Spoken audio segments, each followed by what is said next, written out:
Hello, everybody.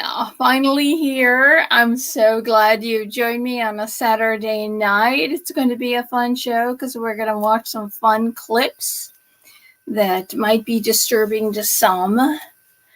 And yes, this is a crop top. Okay, and then we have our friend. Maybe I need one more book. The Queen. It's going to be your anniversary of her death soon. There we go. We love the Queen, don't we? All queens. Okay, there he is sitting there. Yes! There he is in person. Is that the first time you've appeared since your root canal? Yes. Since I lost. Okay. I think these sunglasses are showing way too much. Show way too much what? You could literally see my computer screen. Can you? I couldn't see anything. But because when you said here's my friend the Queen, I'm like, I don't even register. I didn't say the Queen. Did I say no? I had a book of the Queen. I put another book underneath about the Queen. Right there, and I held the book up as to make it higher because it wasn't high enough. CB, good evening, Felina, and good evening, folks. Black Samurai, Silent Mariner. Yeah, I know. I'm just starting to read them. Region 4, Old Hickory, Tennessee. There's Black Samurai. Laughing at you, obviously. Hey guys, it's Black Samurai. All right. Let's position this. I must have one of these things. One of these damn things. Damn you. They say Xi Jinping is suffering a back to loser status, says a policy expert. What does that even mean? I mean, what does that even mean? It's like that's Fox. That's Fox. Well, I think Xi Jinping is no longer in a Nash equilibrium with the globalists, so he's going on bricks. We don't know, he's going rogue. Oh, you're kidding! You're kidding. Here we go. We're gonna stop that there. We're gonna share the screen. Where's the thing? Present. I wish this wasn't so tiring. Other streaming services must be not as tiring as this one. Hope you guys came here for some hot clicking action.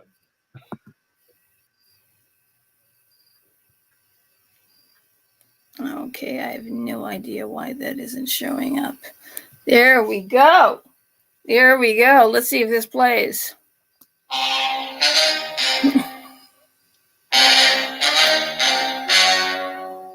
The story you are about to see is true. The names have been changed to protect the innocent.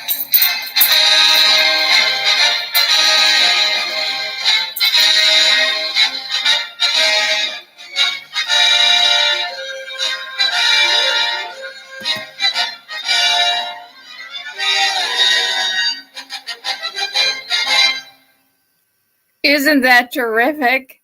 Yes. That was great, wasn't it? Yeah, that's our theme song for tonight. So let's start off with your opinions of this whole thing, Rob. What is your opinion from start to finish? The indictments, the mugshot, what you think it's doing for the world, how you think people are reacting to it. Go. Well, it's a lot to sort of take on. I think they're showing how truly tyrannical they are. And when I say they, I do mean the DOJ. I do mean basically the intel state, as Chucky Schumer says. When you cross the intel agencies, they have 8 ways from Sunday of getting back at you. I think New York and Georgia and whatever, probably Stormy Daniels too, are all a result of this basically. I mean, not even Stormy. I mean, E. Jean Carroll. I mean, it's like these are cases that were dead and buried. If you remembered, the Brad Raffensperger call was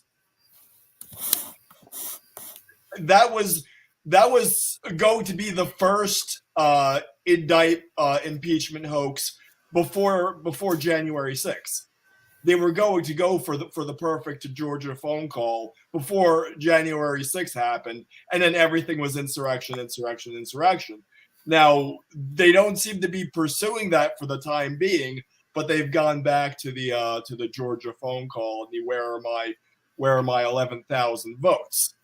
So yeah, it's all fake. It's all a tyrannical power grab. But this is the thing: the people see it for what it is.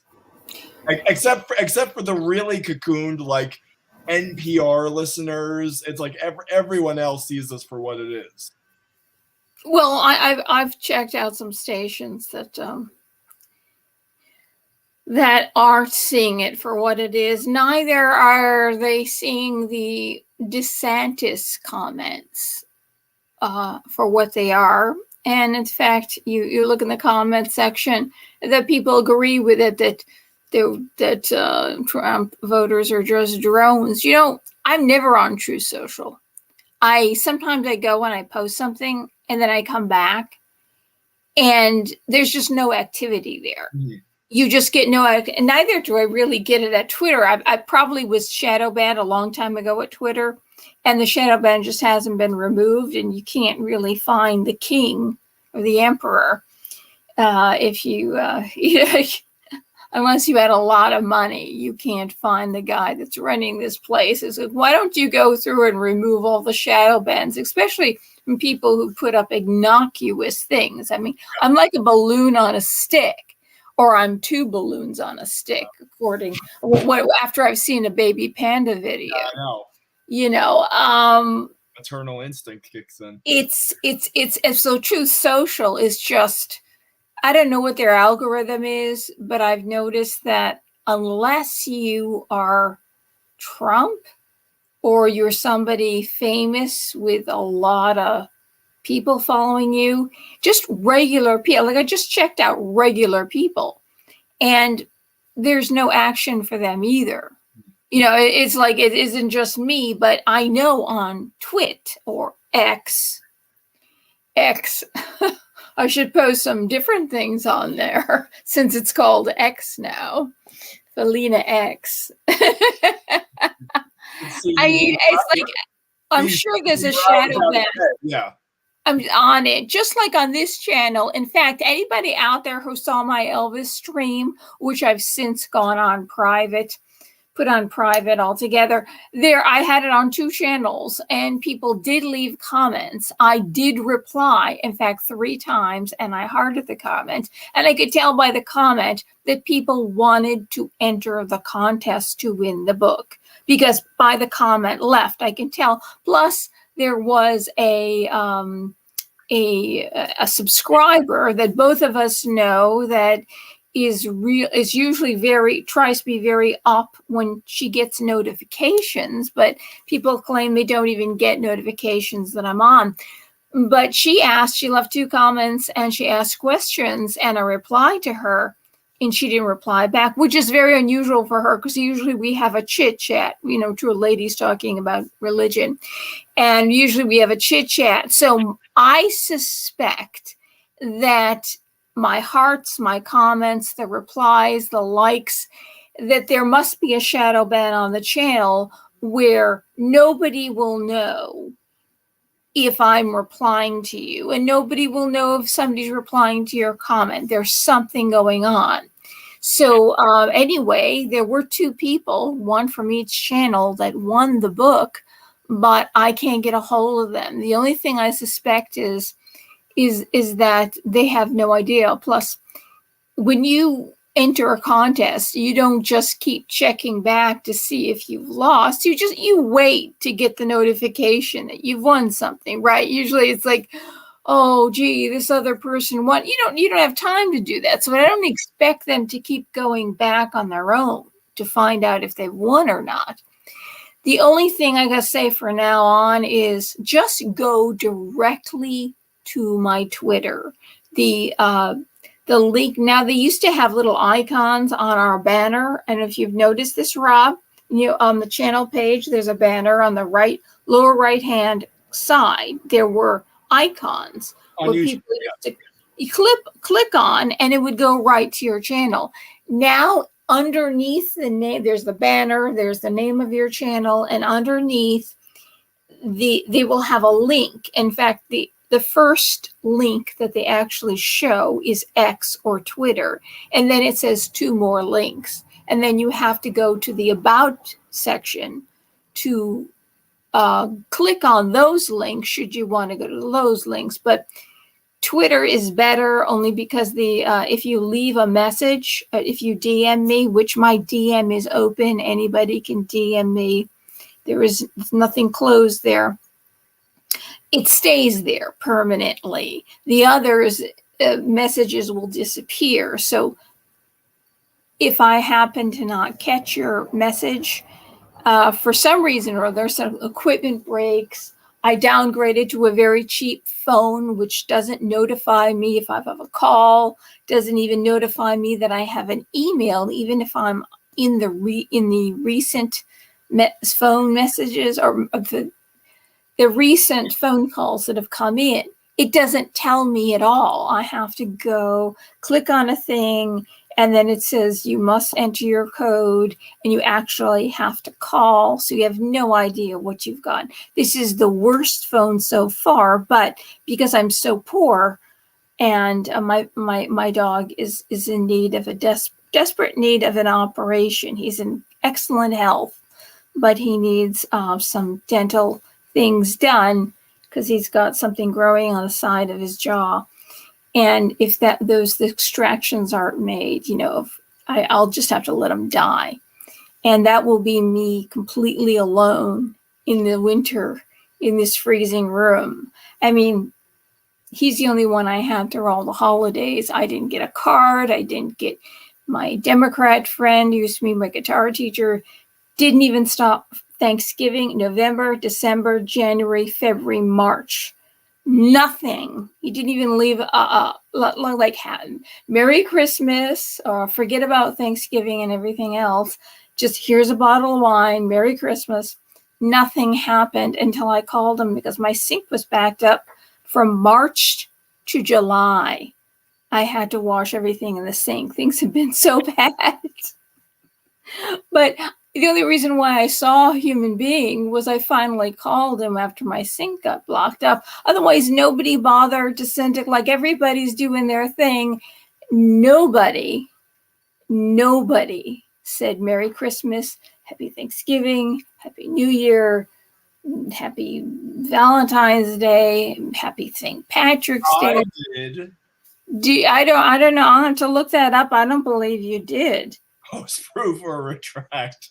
I'm gonna have to know what the heck is going on here with this phone. This is really weird. This phone is really weird. It's so cheap. Anyway, I was like, I am poor like you would not believe. I took my wagon, and it's all uphill, and it took me 2.5 hours to get there, and it's literally all uphill, and it just keeps going up, and you go over curbs and stuff, and I'm pulling my wagon with my dog in it, and it just never ends.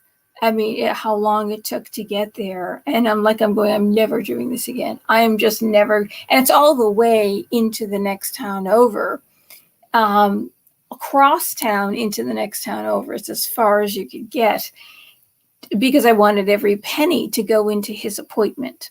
I didn't want to spend it on a taxi. Every penny was to go to him. And Yeah, I can imagine what people thought when they saw me and they saw the dog in the wagon. But it was really hard. I mean, it is so freaking hard. So if there's anybody out there, people are poor. They don't have money. I understand. And I am very happy to give you all the content free of charge. I love all of you. I want to give to you. I don't want to ask anything of you. And that oil will be going out. In fact, there is a certain time of the month that is particularly holy in Judaism. And I thought that a blessing on that day for the Exodus holy water plus an extra gift, which you'll be just wowed. I don't want to even tell you. It's an extra gift that I'm giving you that is as holy as you can possibly imagine. That you'll be getting for everything for free. And I want this all to be for free. So whether you've given it to me in the past, you're still going to get, or not, or you haven't given it to anything to me. You cannot give away these things of God. These are of God, and they're not allowed to be sold. And some people do sell them on the internet. You will find them on Amazon. You'll find them on the internet, and people do sell this stuff. And it's wrong, and you're not supposed to sell it. Otherwise, it's not of God. You can't even trust it because it's for profit. Okay? So this is just free because it's supposed to be free because of the law of God, whether it's Judaism or the Catholic Church or Christianity in general. These things are supposed to be free. So anyway, so you'll be receiving those soon. But I want that high holy day to come so I can give it an extra blessing. It's very special what's actually coming up. Something very unusual is coming up.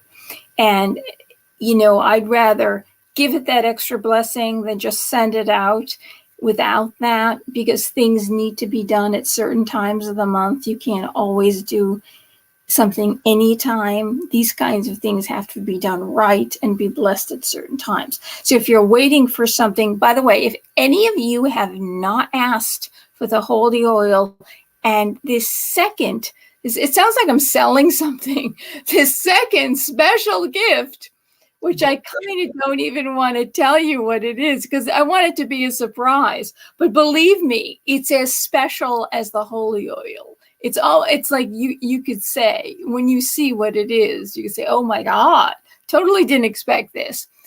Send me your address on Twitter. Go to my channel page and click on the link underneath the banner that says Felina Official. That's the name of my Twitter or X thing. So go there. Give me your name and address. Don't worry about it. You can totally trust me. Don't worry. And if you don't have Twitter, I'll leave my email in the description box below. So if you don't have that, you can email me. Some people like Roger here. Roger doesn't have an X or Twitter account. Do you, Roger?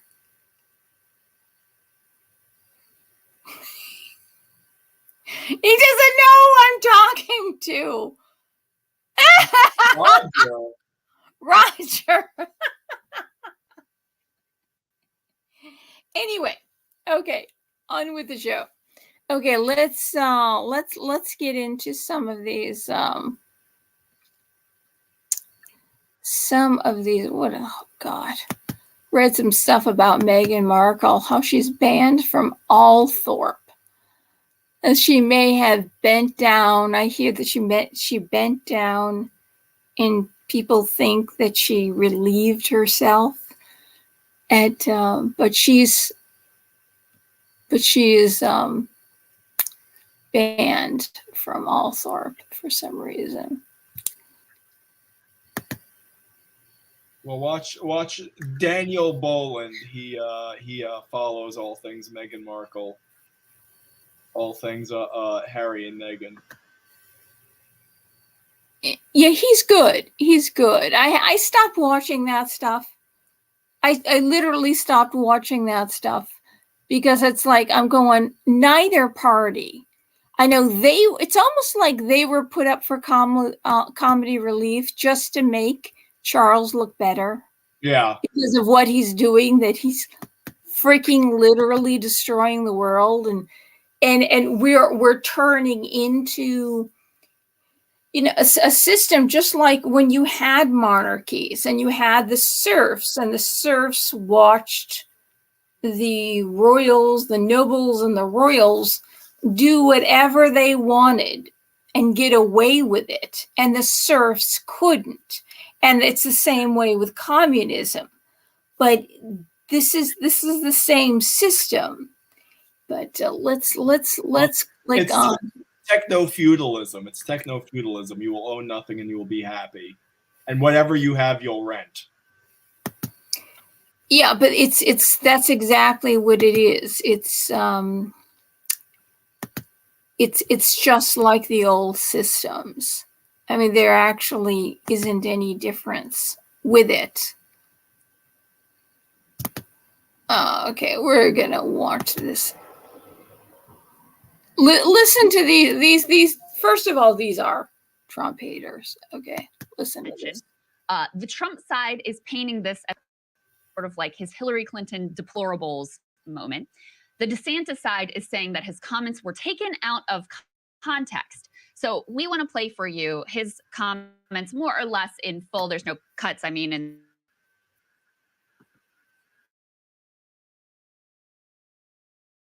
I think that we have a strand in our party that views supporting Trump as whether you are a rhino or not. And so you could be the most conservative person since sliced bread, unless you're kissing his rear end, they will somehow call you a rhino. So it's been totally detached from principle and what you actually believe and results. And it's more about, you know, just what faction you happen to do. So there'll be people who are huge Trump supporters, like in Congress, who have like incredibly liberal left-wing records that's really just atrocious. And yet they're viewed as by some of these folks as like really, really good. Then you have other people, you know, like a Congressman Chip Roy, who's endorsed me, Congressman Thomas Massey. These guys have records of principle fighting the swamp that are second to none. And yet they will be attacked by some of these people and called rhinos. So it's just been totally detached from any type of substance. And ultimately, a movement can't be about the personality of one individual. The movement has got to be about what are you trying to achieve on behalf of the American people? And that's got to be based in principle. Because if you're not rooted in principle, if all we are is listless vessels that's just supposed to follow, you know, whatever happens to come down the pike on Truth Social every morning, that's not going to be a durable movement. All right, so let me get to the Trump campaign response, and then Sarah, I'm particularly interested in your reaction to those comments that have been construed as him referring to Trump supporters as listless vessels. I personally think the context makes it a little unclear as to what he's referring to. Yeah. Anyway, put the Trump campaign response up on the screen. They say, Ron DeSantis must immediately apologize. Hillary Clinton Trump supporters are deplorables. To Ron DeSantis, they are listless vessels. The truth is Trump supporters are patriots. Ron DeSantis is showing his true colors. Pressure polling in third place is getting to DeSantis, and now he's lashing out at the very same voters who got him elected governor. DeSantis must immediately apologize for his disgraceful insult. This is per a spokeswoman for Make America Great Again, Inc. So what did you think of DeSantis' comments? I thought he's totally right. I don't think there's anything wrong about what he said. In terms of winning, though, you probably shouldn't say that. So it's one of those where analytically, he's obviously right. And I think it's probably a frustration born of you are running the on paper, you're ticking all the boxes that these people say they want. They're like, we want to challenge corporate power. We want this. We want that. We want to use the power of the state to enforce our ends. We want somebody who can win. You know, somebody who's not embroiled in. But the truth is, you don't actually want any of that. And I think he's calling them out for basically lying about what they want. And I think it's true. I mean, look, if the vast majority of the people were like, oh, I support Trump because of his policies, I'm like, yeah, maybe if you're a small business owner. The rest of you, it's like you just love that he pisses off the people that you hate. You can claim otherwise, that's fine. It's your prerogative. But, you know, based on everything that we've seen, if you really do care about quote unquote the policy, it's pretty clear you would pick DeSantis. But nobody votes like that.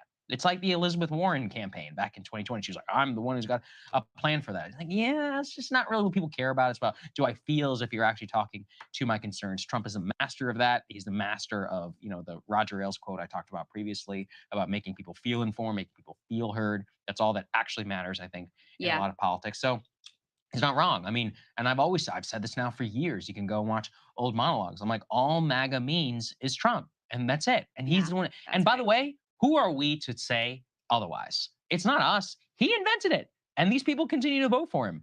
Who am I to be like, no, that's not actually what America First. I see people talk about this all the time. Like, that's not the real America First policy. I'm like, yeah, you know what, though? Like, he invented it. He gets to define it. The rest of us get to decide whether we agree or not, in something. And ideological consistency is literally long not been any part of the Trump brand. That's how you have Jim Jordan, who is pro-Trump, and you have a guy like Matt Gaetz, who's pro-Trump. They don't agree on almost anything, but they agree on one thing, which is Trump is the leader, and that's all you actually have to do agree on. Yeah, I mean, Trump, very successful.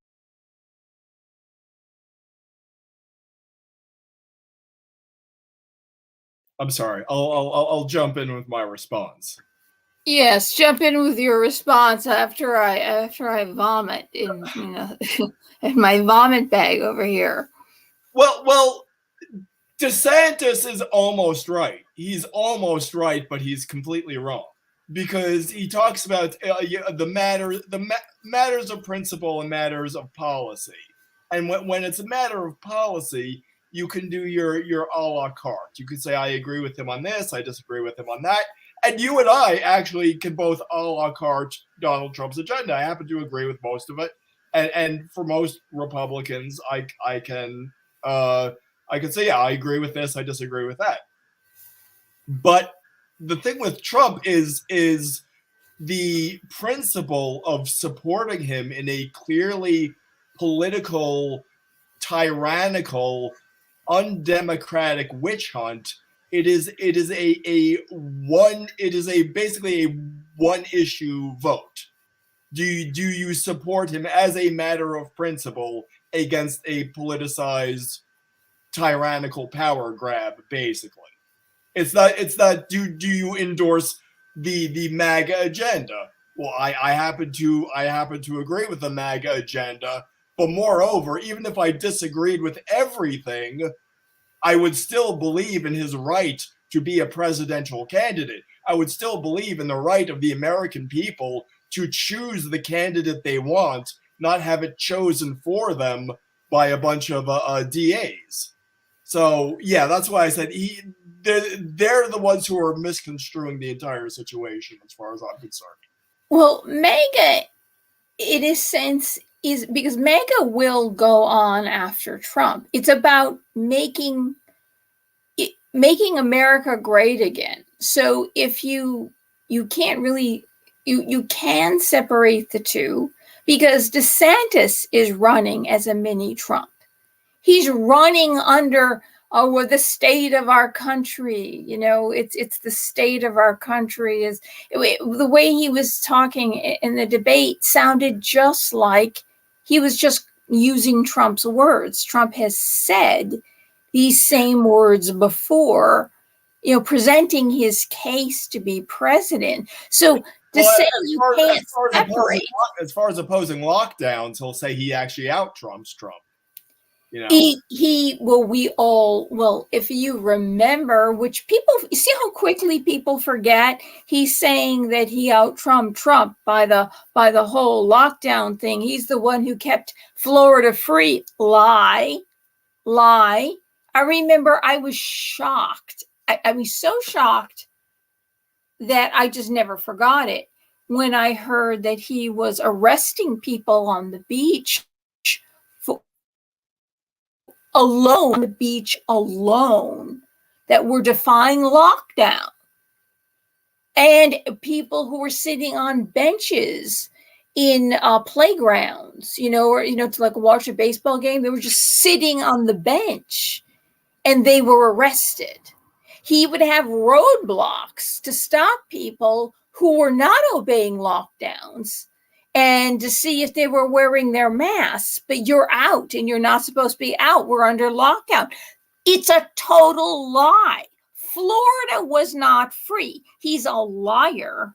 Kemp opened up first, not DeSantis. And DeSantis what he did do was open up the vaccine to make sure everybody got it. It was very easy to get that vaccine. So everybody in Florida got that vaccine, which was the greatest thing that we all agree on that we know has ever happened to the world, not just us, but the whole world. So you could say that that was so good of him to do. But the lockdowns, so I mean, you can put there's a positive column, a negative column, and I'll let you put your lines in positive and negative column for what I just presented to you. That's the truth about Ron DeSantis, and he's lying his A off. Yeah. He's lying his A off, and he gets up there at the debate. And we are a nation in decline. Wasn't that one of Trump's commercials? You know, with the black and white commercial that was very dramatic. We're a nation in decline. He said those words. All he's getting up there. Oh, Ron got up there and said what everybody wanted to hear. He repeated Trump's words. And then he lied about lockdowns. Oh, the best thing he said was everybody loved what he said about COVID. He lied. I mean, you arrest people on the beaches? I mean, just walking by yourself under UV rays that are dangerous with the wind blowing and the salt, which, salt in the air, salt like sanitizes things, and it preserves things, it kills things, and so do the UV rays. That's what the whole point of the beach is. It's like that's if you want to kill something, you put UV on it. Salt is a sanitizer, salt is a cleanser, salt dries things out. So if something, usually things, if you're sick, right, something, the things that get passed on, illnesses, are moist. There's a moisture component about it. So if you've got all the salt in the air, it dries it out. It dries it out, and then you've got the UV that just kills it. So to arrest someone, but it's a terrible, terrible thing, and thank God for those shots. Thank God for the vaccines. Let's just applaud Dr. Fauci, Dr. Science, for all he did, and everybody in China. President Xi, take a bow. You're not a loser to us. We love the pandas. Keep the Chengdu Panda Breeding Center going, or else we won't be able to continue. We will not be able to go on. Anyway. And thank you for the bioweapons labs you put on our soil too. Those are real that we actually paid for. Yeah. Well, we just thank him for the good stuff. We thank him for the good stuff. He's trying. He's a worker. He's a worker. They're trying to engineer a better panda. They're trying to. Yeah. That's all it is. That's all it is, and that's what we want. That's what we all want. Okay. So anyway, this is a lie. This is a lie, and he's lying. And you see how quick people forget? It doesn't take long for people to forget. And the fact that he's getting up there, it's just saying Trump's words. And then these idiots are saying, you can't separate MAGA from Trump. Trump is MAGA. No, well, DeSantis is separating it from Trump. He's using it. That's his agenda. And then after Trump, somebody else will say, make America, like Ronald Reagan said, make America great again. Like Bill Clinton said, make America great again. So just BS, forget, get off the stage. It's like, either they don't know history. Of course they don't know history, but people forget so quickly. And then they parrot lies because they don't remember. And it's clearly driving me crazy. And don't forget all the good that President Xi has done for all of us. Don't you dare say one more word for the rest of the stream against President Xi and all the good and what those pandas do for me. Yes. Yes. Absolutely. Absolutely. Wait, let's see if we can take a look at. Oh, well, okay. So I will give you credit. You called out DeSantis months and months ago, and I have never seen anyone crash and burn as quickly as he has. Thank you. Thank you for giving me credit. I mean, I was right. I was 100. I could not trust that guy. I could not trust that guy because he's Northern Italian. I was just gonna say that. It's true. He's Northern Italian. Do you know what that means? He's a German. He's a not to the German. There's good Germans out there. There's some Germans that are bad. And he's in the line of the bad. Actually, the Northern Italians, what they did to the Southern Italians, it's like, well, you know, and then it's terrible. It really is evil to this day. To this day, what they say about Southern Italians, it's even on the internet. There's a big mountain range there. Just keep on your side of the mountain range. We don't want you south. It's more a mountain range. You see, there's Northern Italy, which is green, and then there's the Papal States in the middle, and then Southern Italy is just the shoe at the bottom. It's a very, very, very small portion. And anything south of Rome to them is Africa. And that's not a good thing. They're not saying that as being African is a good thing. It's actually a R-A-C. R-A-C-I-S-T. Sounds like an S. Sounds like an S. R-S-T. That's racist. Okay. Yeah.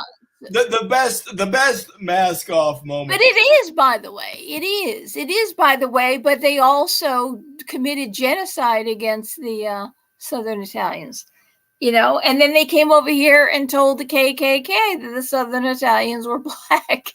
Okay. And so then the Southern Italians were subject to talking about Italian genocide. We're subject to Jim Crow laws. They were lynched and treated. I mean, seriously, what they did, and they are doing to this day, and here is one of them that wants to be president. I cannot get on that bandwagon. I mean, I have dated a Northern Italian, and he thought he was so smart. He was putting me down all the time. We had a good friend of the family, Lola. Lola, her family was Northern Italian. And she would cut us all the time. She would put us down all the time because the stupidity. Now, the reason why, let me share the screen here. We're going to share okay. There's something that's actually pretty, it's beyond, people are thinking, oh, she's just talking Northern and Southern Italian.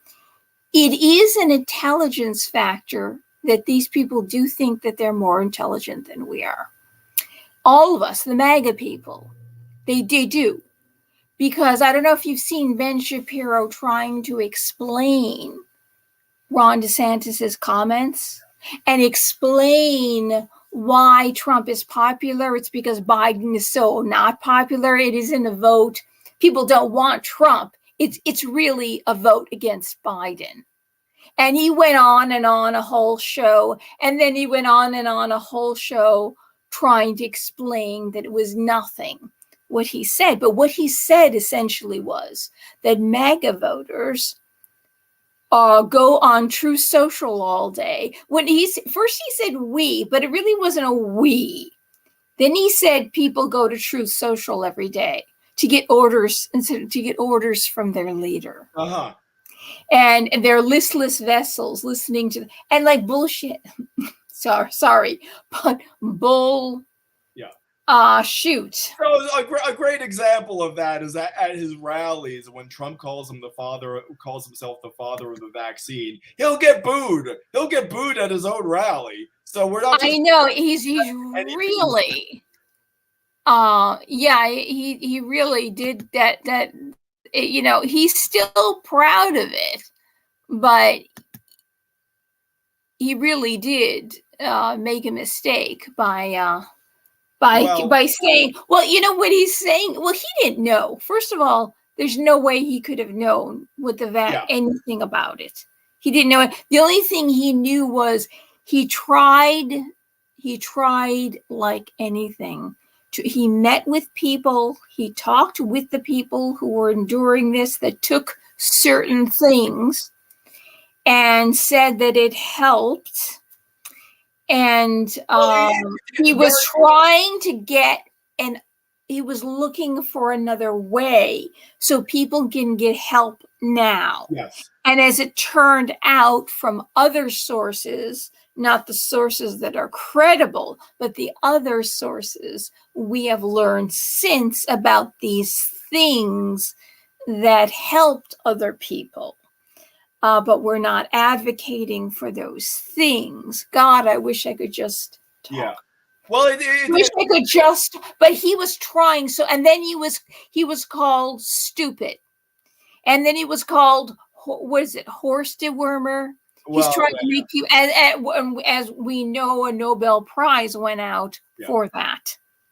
And it wasn't for horses, but it worked. It's been on the market since 1966. So it's tested, tried, and true. But he was trying to look for it. See, they didn't want inexpensive medication. They wanted to give us the best. They wanted to give us the most expensive medication that our government could buy, or we could buy by the billions. Not something that is inexpensive, will do something special. We won't say what it does, but inexpensive. They didn't want that for us. They wanted the best. Let's just put it that way.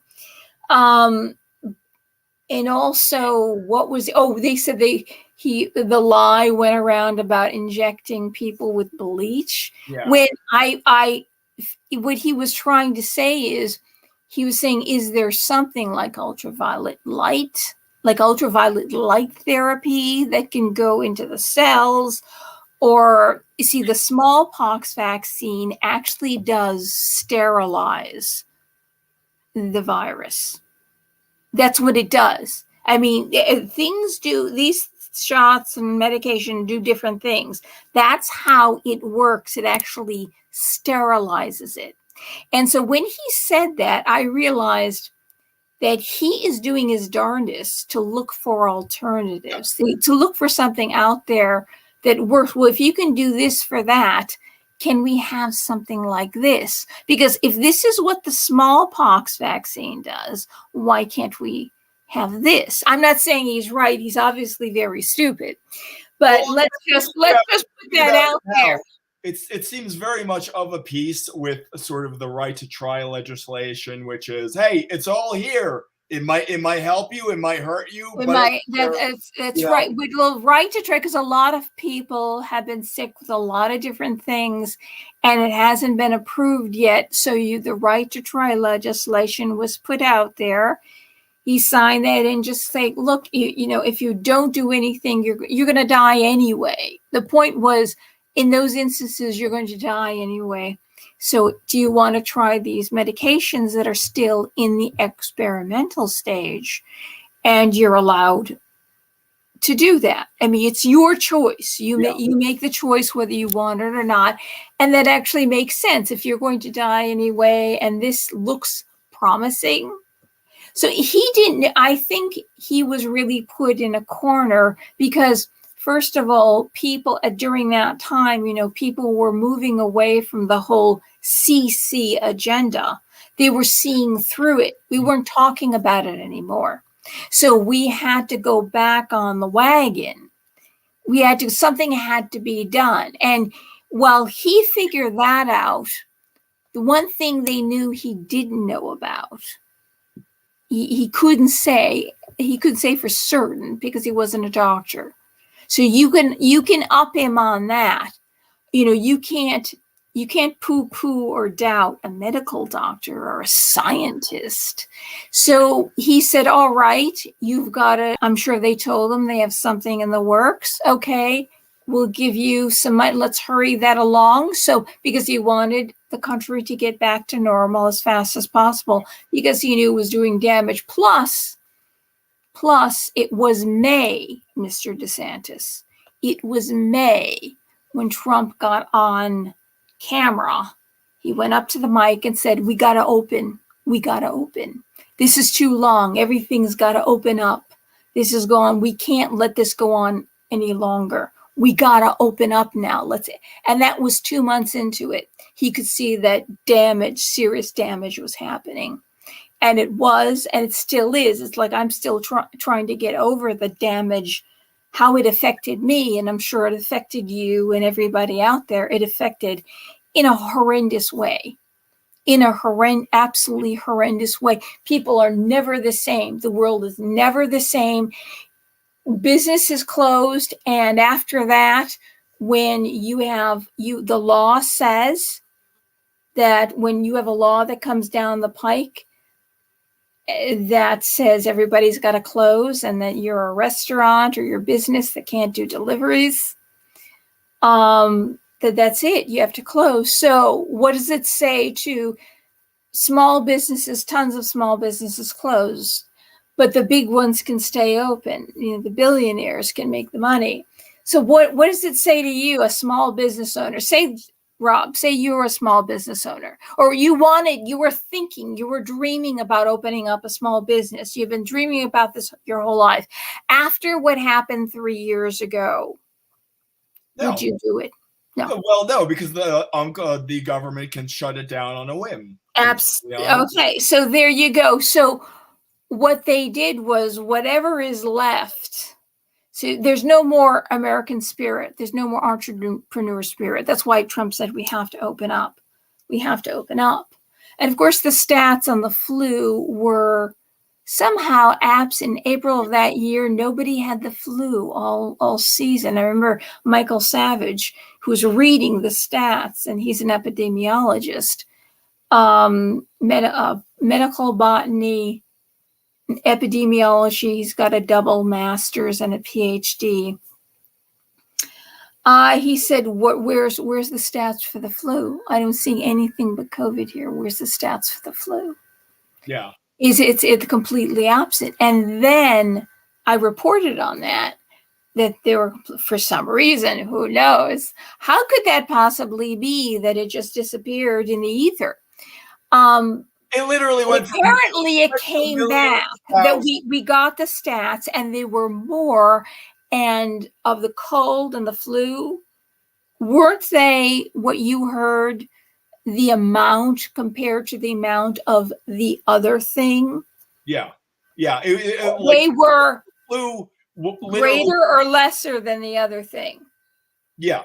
It was like 30 million flu cases to like 3,000. It was something ridiculous. Of the other thing. Yeah. The other thing. Right. So he knew that this was going to kill America. That's it. And make America great again.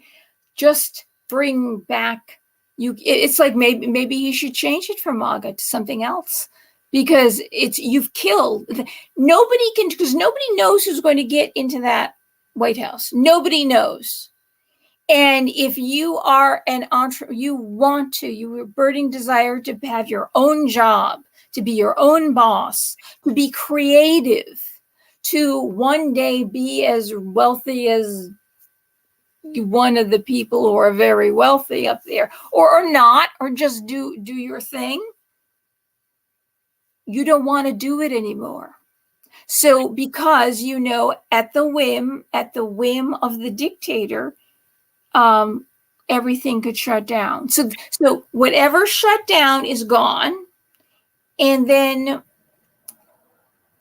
the next one, because they keep saying that there's going to be a next one, more is going to shut down. In fact, everything will probably shut down, because what is the point anymore? What can you do? What is the point? The only thing you can do is get on the green agenda and see if there's jobs available for the green, whatever they're doing. And so therefore, they'll be building a force for what they want. If somebody's going to work, it's going to be towards what the people who are overseeing the whole world, what they want. This is that's going to happen. And they are always looking out for our best interest. It's true. They're just lovable. I wish I could meet them one day and just sit in their lap and whisper in his ear what I want for Christmas. And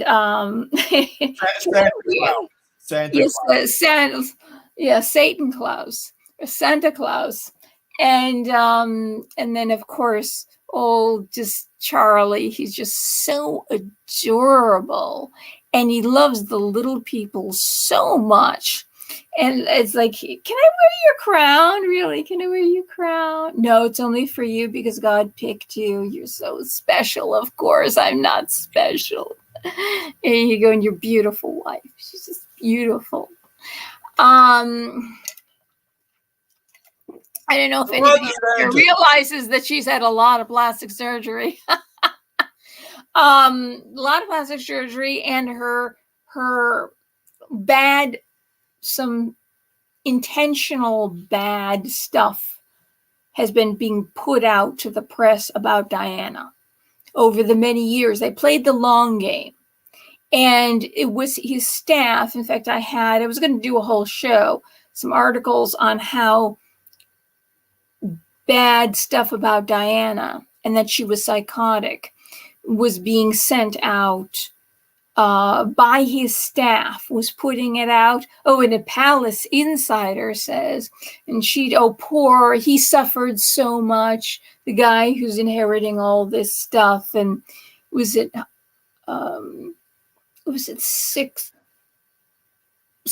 almost 700 billion acres of the world's finest real estate he owns, and then the throne and all the jewels and the fur thing in the basement. They've got this big, huge room that's refrigerated that contains, I forget how many millions of pounds of it. It's like, when I heard the amount, it's like, nobody will believe this amount.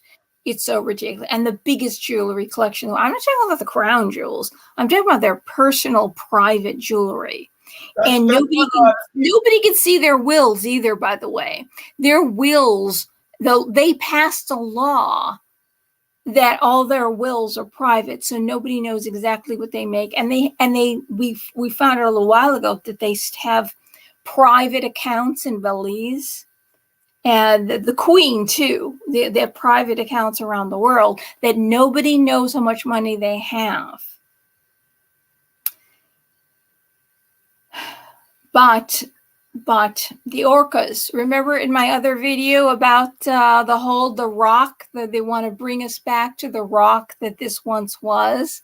If you kill carbon, which is everything that lives on Earth, is carbon. We're all carbon-based life forms. And then you block out the sun, which stops photosynthesis, is the process which plants make chlorophyll, which makes the world green, is carbon. The more carbon they get, the less water they need. And we hit, in where I live, 90 degrees once in July. August used to be the hottest month where I live, used to be. And in fact, when it was over 100 degrees in the 70s, the scientists were saying we have to paint the Arctic black because an ice age is coming. And that's when, where I live, which is near Canada, it was August would hit over, and July 4th, when you went to see the fireworks, it was so cold at night, you always had to bring jackets. You had to wear long pants, usually jeans. It was cold still at night on July 4th. People have no idea. It's been in the 70s all week here, and it should be in the hundreds.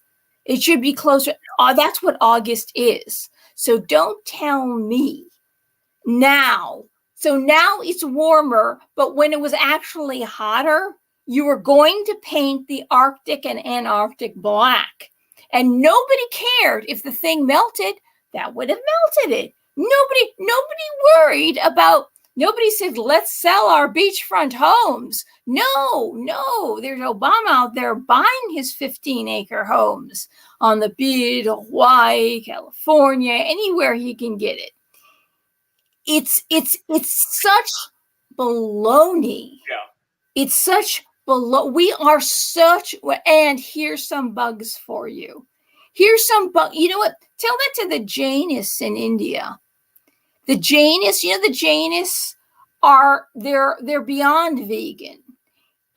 They always have a thin cloth, not like a mat. They can actually breathe through it. It's very, very thin. You can almost see through it because it's like a thin veil that goes around their mouth. But they don't want to accidentally breathe in a bug because they don't believe in eating a life other than a plant. So the whole idea of what are the Jainists going to do? You're going to force them to eat bugs when their whole lives they're going around trying to be as vegan as possible and not even accidentally breathe in a tiny, tiny, tiny bug. I was like, you can be vegan, or if you want an extra little treat, you can have a cricket burger. Those are your options.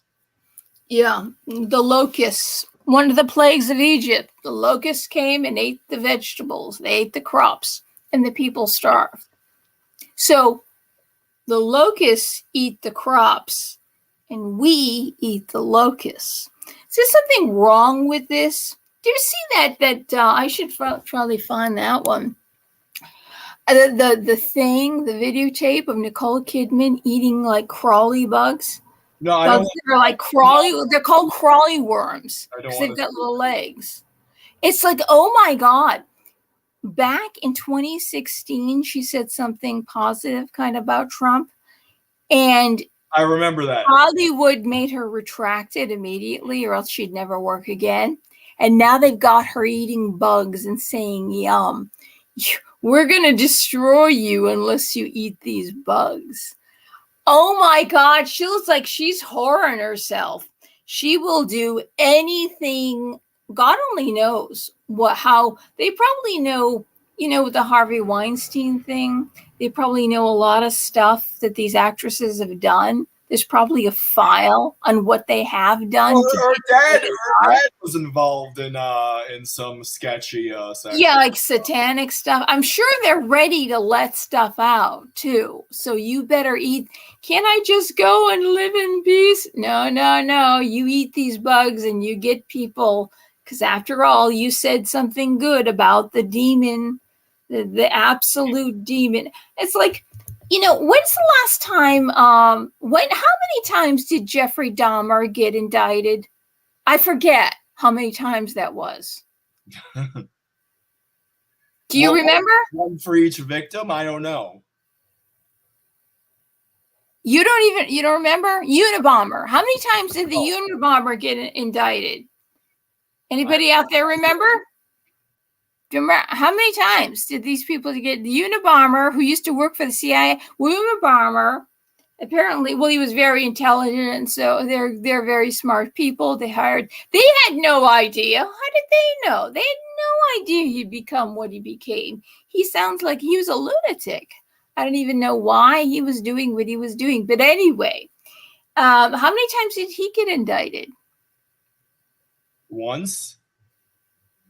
How many times did Joseph Frizzell, after keeping his daughter in the basement for 18 years, and she had 6 of his kids and 1 died, and he let it lie there and rot, and he would rape her in front of her kids every day, and they would lie on feces and sleep on feces. But for 18 years, starting when she was 18 years old after the mother died. How many times did Joseph Frizzell get indicted for doing that? I don't know. Once. Once for all 3. Each one of them was indicted once and pretty much got life in prison. Jeffrey Dahmer was, because he did what he did to children, there's a there's a code among convicts. Even convicts don't put up with Yes. hurting children. So that really does say a lot, doesn't it? About the society we have today, that they are ready to protect a child.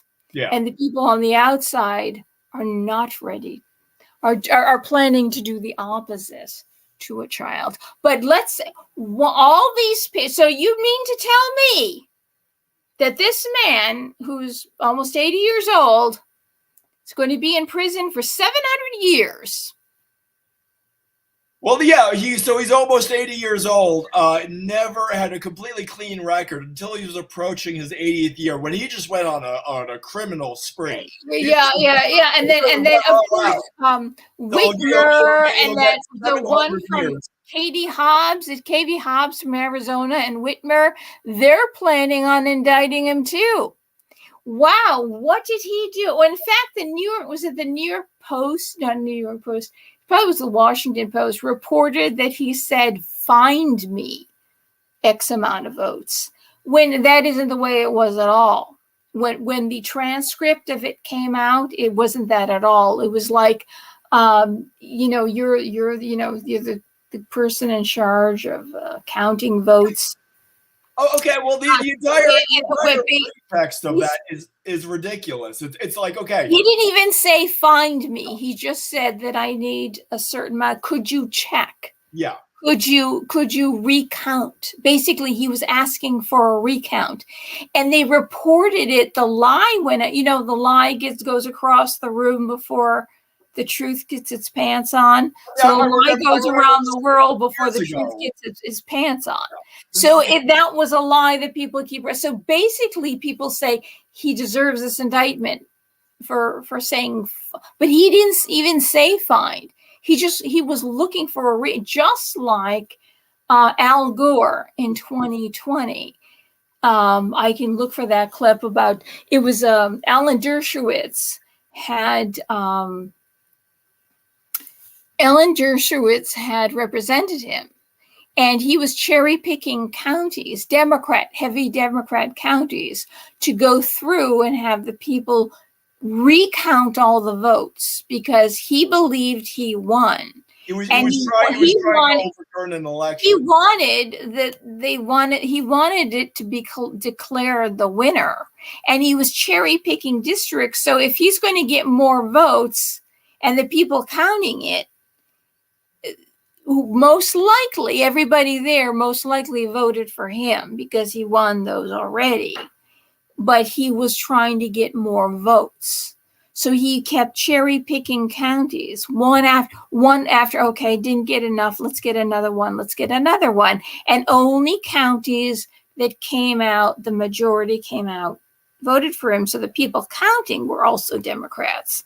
So he wanted to be declared the winner, and what he was doing, because he refused to, he said that he didn't want to concede the election, and it kept going on and on and on. It's like it was never going to end. He just kept wanting recount after recount, and he just kept saying this, now this county, now this county, now this county. That was okay. Stacey Abrams never conceded.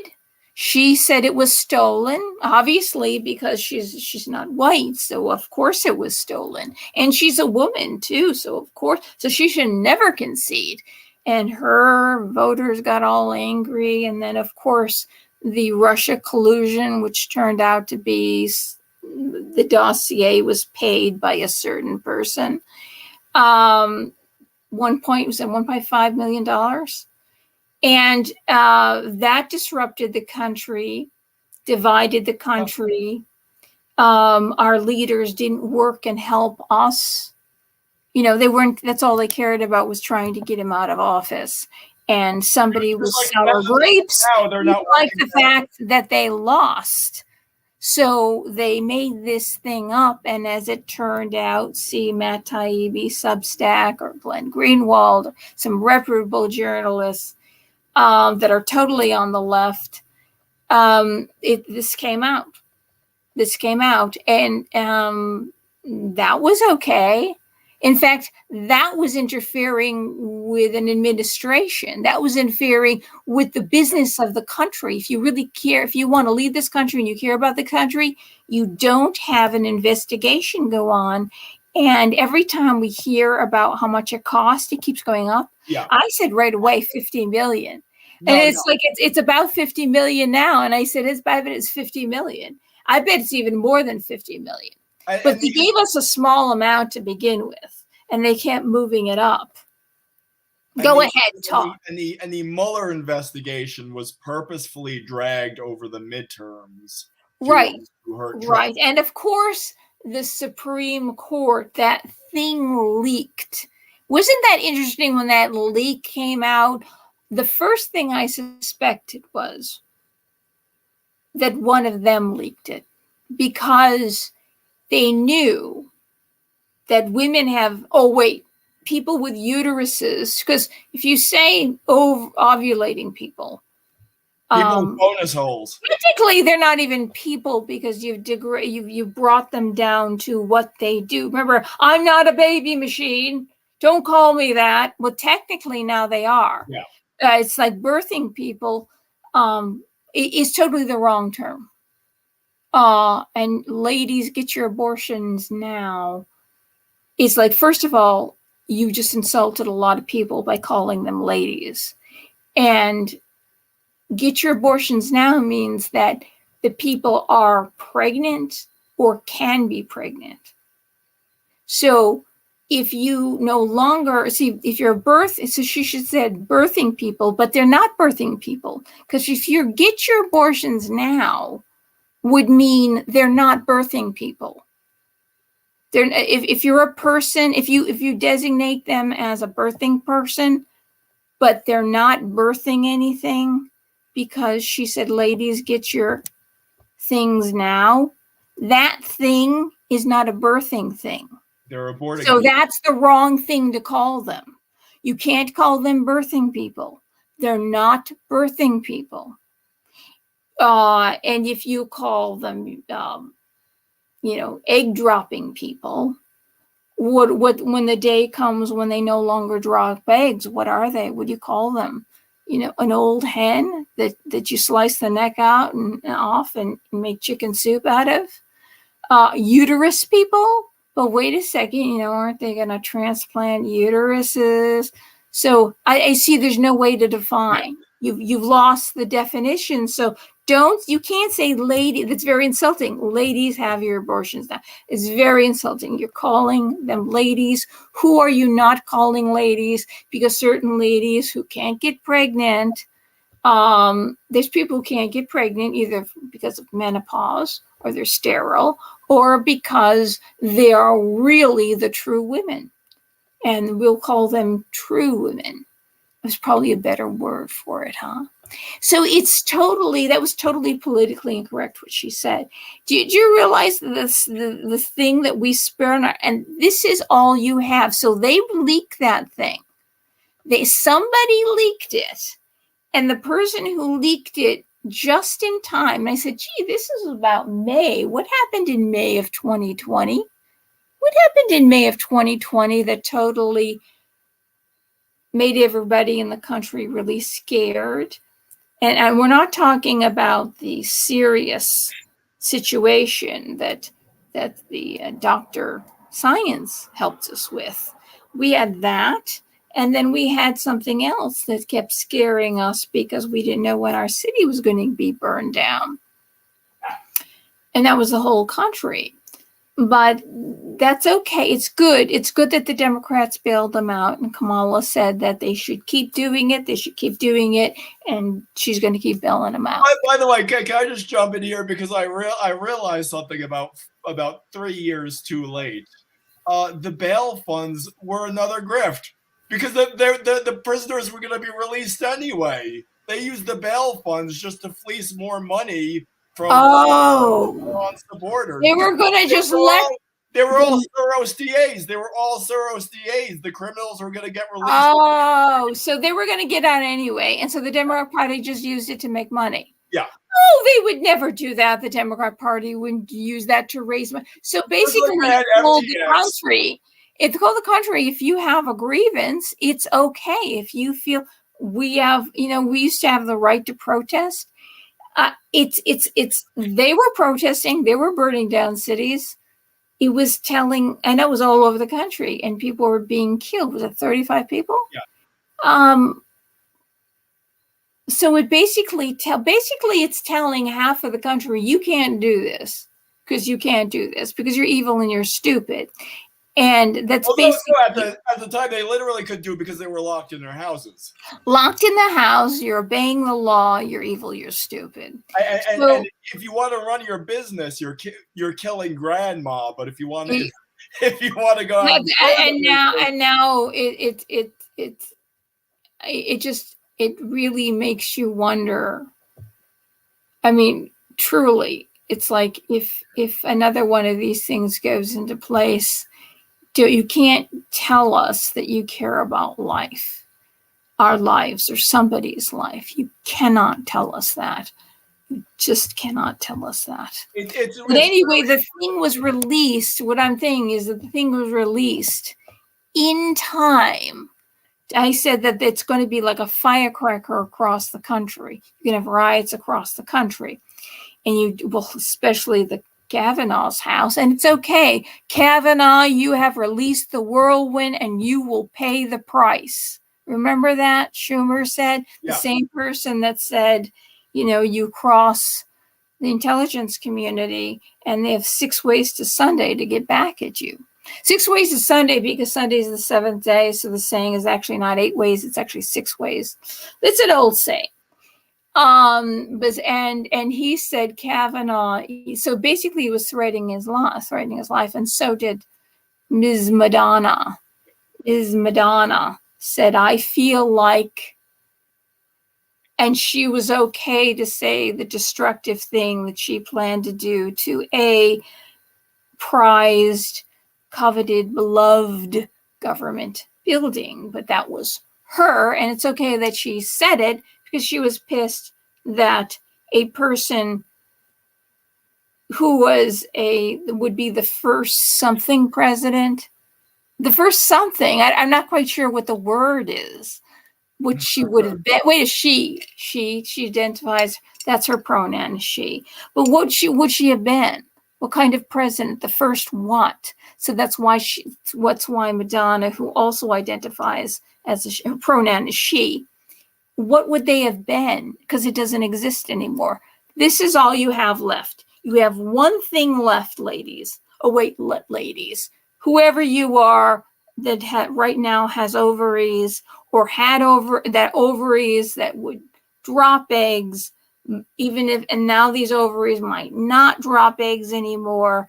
But at one time they did, or they should have, but there was an infertility. I don't know what you are anymore. I don't know what you are anymore. And the only thing you've only got one thing. They will preserve, and they will go out and we could say this about those people is that they get paid less than men. So, yeah. Well, Mira, I told you years ago, it will be that very thing. They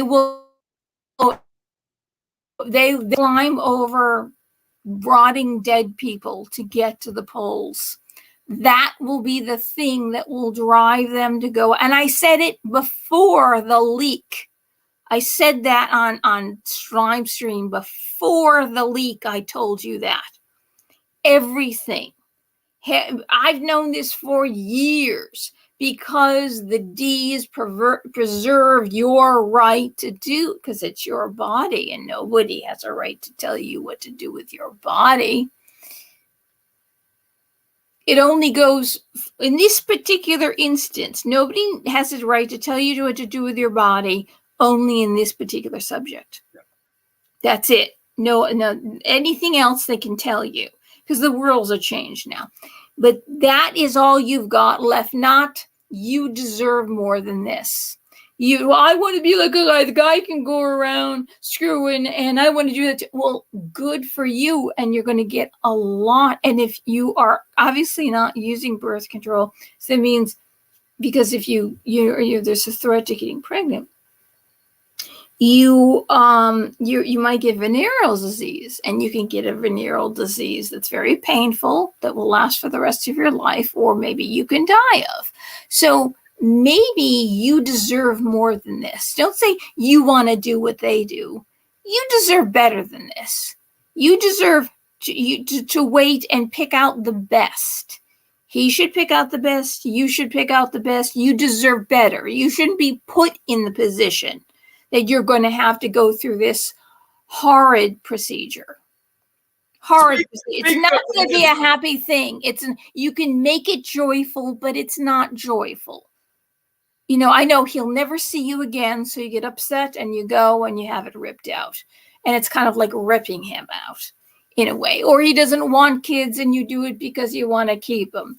You know, is he worth it? Is he worth it if he's controlling you that much? But it's like head over heels, damned the country, damned everyone in the country. You've got to be free to do this. And by gum, the D's will make sure you have that one thing. Not, I deserve more than this. I don't want to go through that procedure. I'm going to protect myself. I'm not going to get an STD. I am not going to get pregnant. That where are the we don't even know what to call them anymore. They used to be called feminists, saying to women, you deserve more than this. And the man's, everybody deserves the best. Protect yourself. Plus, you can be putting yourself in a situation with a dangerous person. The guy could be abusive. That's to be in that position where you might get that you need to go and do a you are vulnerable because you're naked, right? You're in a vulnerable position.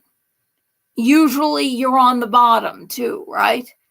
I mean, if the guy, you don't know if the guy's a crazy person. You don't know if he could hurt you. Not only is he probably stupid and maybe has some kind of disease, but you could also get physically hurt. So it's like, just because they do it, then let them do it. Let them do it all they want. You protect yourself. You deserve it. Yes, you are special. You are unique. You deserve better. Why aren't we saying this to the girls? Why aren't, to the whatever people who drop eggs. Why aren't we saying this to them? This should be taught in schools. I don't understand. Instead, you've got to keep this right because, we're going to burn the whole country down. Nobody's going to have anything, but you'll have your right to a safe and legal, a safe procedure that, the pharmaceutical companies, we won't be making that much money on it. Interesting. It's all connected to the pharmaceutical industries. It's like, why can't we be free still? Why can't we have our own businesses? Why can't we be free? And why don't you actually cure cancer?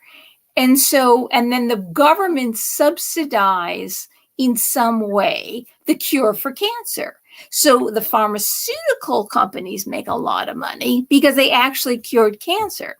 But cancer is going to keep cropping up, right? So you cure the cancer, you put out the drug that cures the cancer. If the person can't afford it, then the government picks up the tab instead of making these special medical interventions or anything else, these other interventions that we're not going to even talk about that are starting in childhood. Why don't you start actually curing things? And then the insurance companies will pay you, the government will subsidize it. You'll get if it's about you getting money, you'll get your money, and then then we'll get cured of whatever disease because you've dumped chemicals in the water.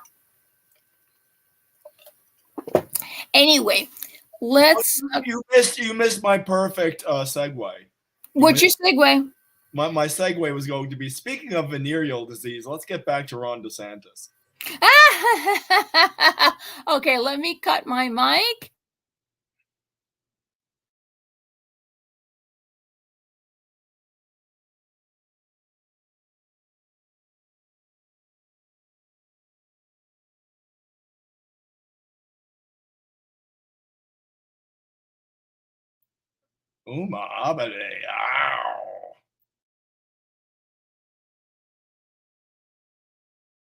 We can't hear you.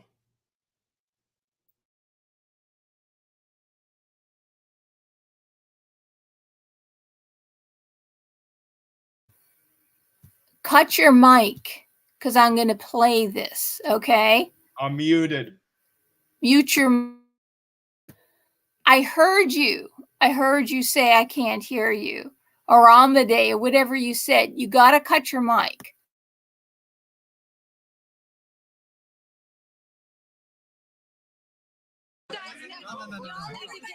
While his opponents fought for the last word Wednesday night, Governor DeSantis fought to get a word in. And when he did, he stuck to the script. Our country is in decline. This decline is not inevitable. It's a choice. We need to send Joe Biden back to his basement and reverse American decline. Political experts think the governor not clashing with other candidates could ultimately cost him his campaign. DeSantis did not engage in the tussles between the other candidates. Again, this decision is related to, in some ways, his reticence to engage in a format when message control can be lost. In one of the most memorable moments of the debate, the camera did catch an unscripted and uncertain DeSantis. If former President Trump is convicted in a court of law, would you still support him as your party's choice? Please raise your hand if you would. The visuals oftentimes in these debates say more than the words themselves. Meanwhile, Florida Democrats claiming a victory of their own. You know who the real winner of last night's debate was? Joe Biden. But the biggest loser last night was Ron DeSantis. DeSantis' debate performance aside, he's back on the road in Iowa today, vying for voters' support. Political experts tell me that Governor DeSantis isn't necessarily leaving this debate any worse than he came into it. But anything can change between now and that upcoming debate in September. That's latest out here at the Capitol. I'm Libby Dean, 8 on your side.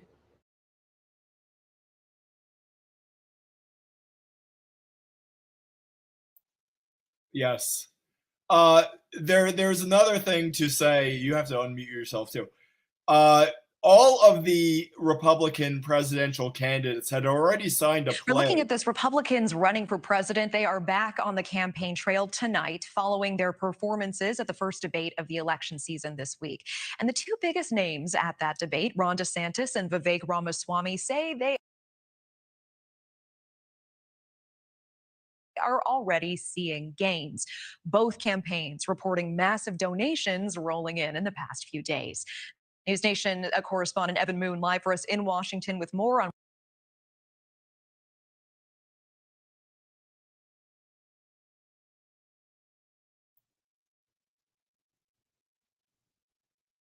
Okay, well,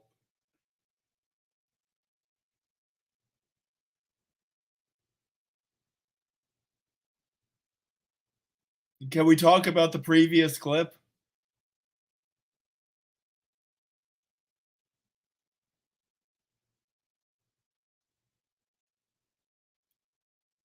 Hello?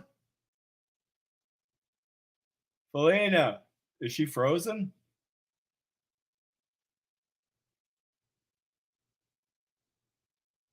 Yep.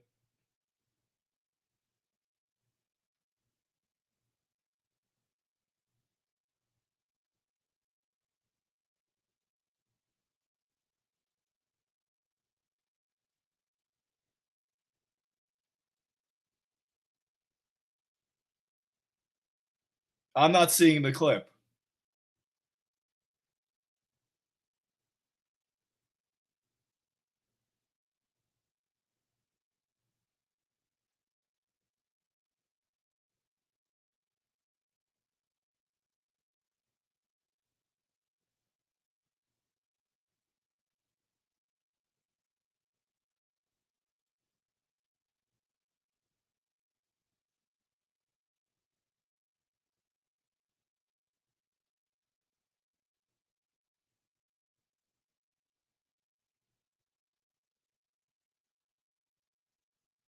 Okay, well, I'm just gonna say the Republican candidates had all previously signed a pledge to support.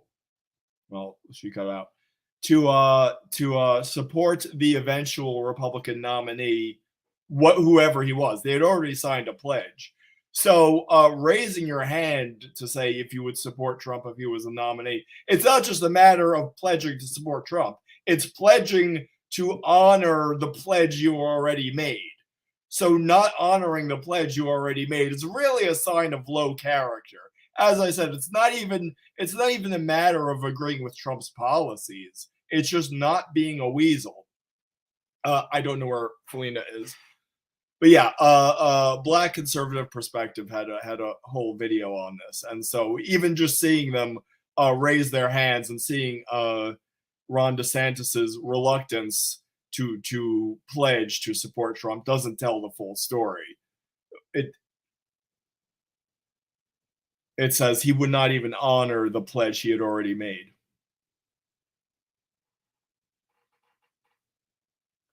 Yeah, Silas Marner says, I identify as Ron Jeremy. Oh, open my eyes. Darn, didn't work.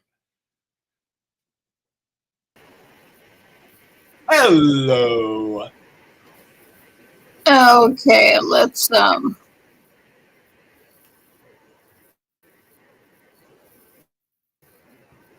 the way, I'm wearing your t-shirt.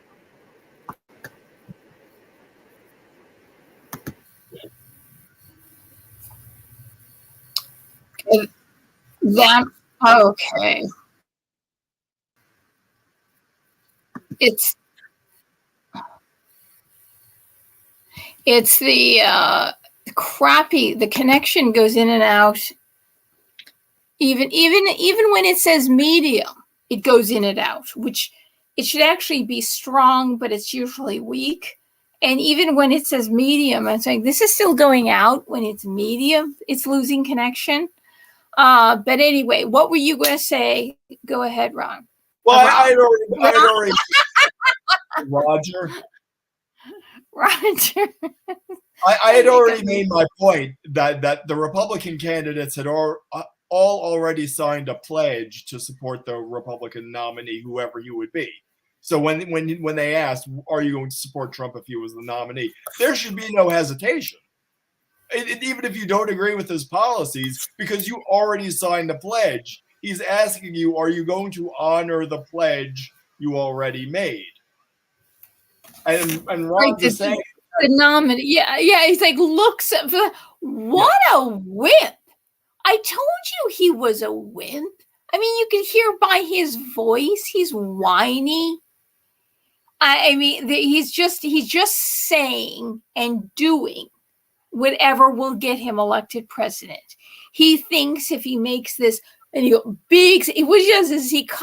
copied Trump's hand movements. We're gonna like that, and he's tried to copy Trump, and then of course he gets up and says, "Oh, America is a country in decline." He's actually parroting Trump's words. So you've got mini Trump, but it's not really even mini Trump.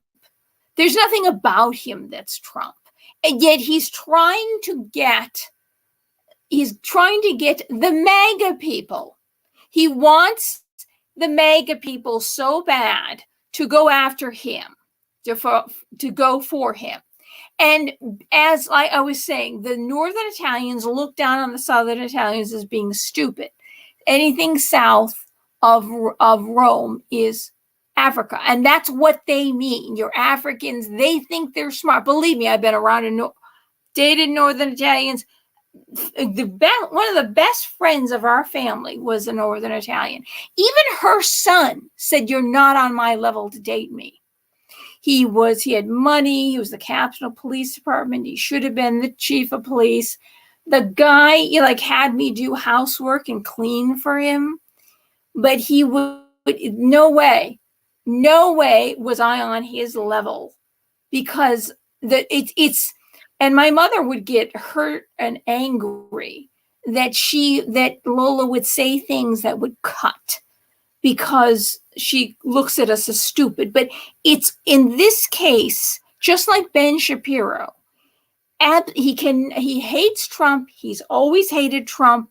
He voted for Hillary. He left Breitbart because Breitbart was supporting Trump.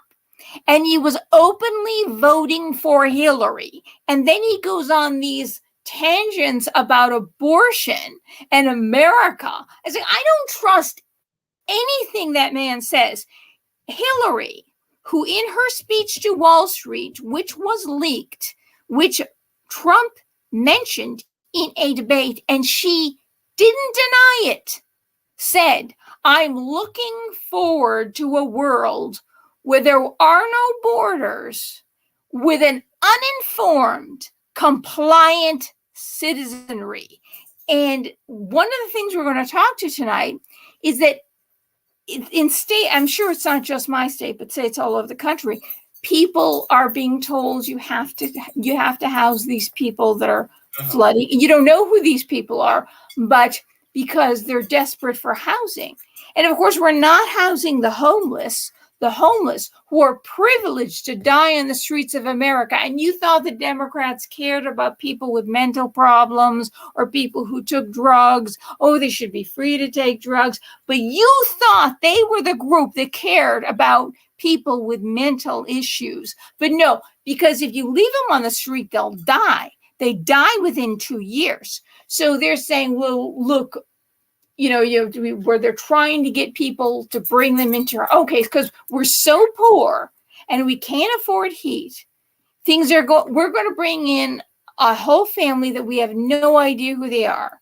And he's like, I don't have enough room in my refrigerator for me. I mean, it's like I guess it must be small.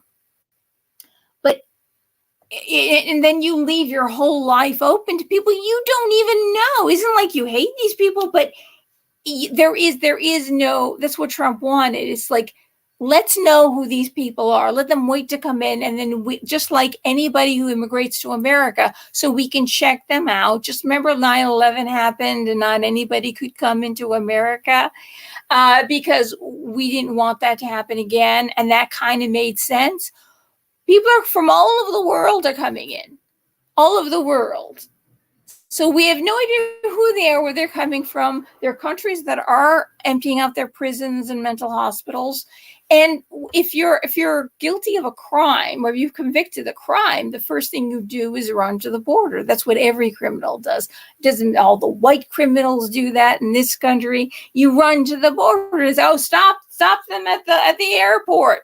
That's the first thing they do. So how can we be assured when we know MS-13 and what they've done and the people that they killed and butchered? There's no assurance that, you've gotten us so poor that we're at a point where we're going to have to board people because we can't afford to live. You've got people to that point, but at the same time, do we know who these people are? Are they going to be safe with my family? Are they going to be safe with me? I hear it was that 7 out of 10 women are raped at the border, and that the cartels are doing that, whoever's doing it. Maybe these people won't do it, but nobody wants a maybe. No woman wants to say, I'm living by myself and I don't really want to be raped.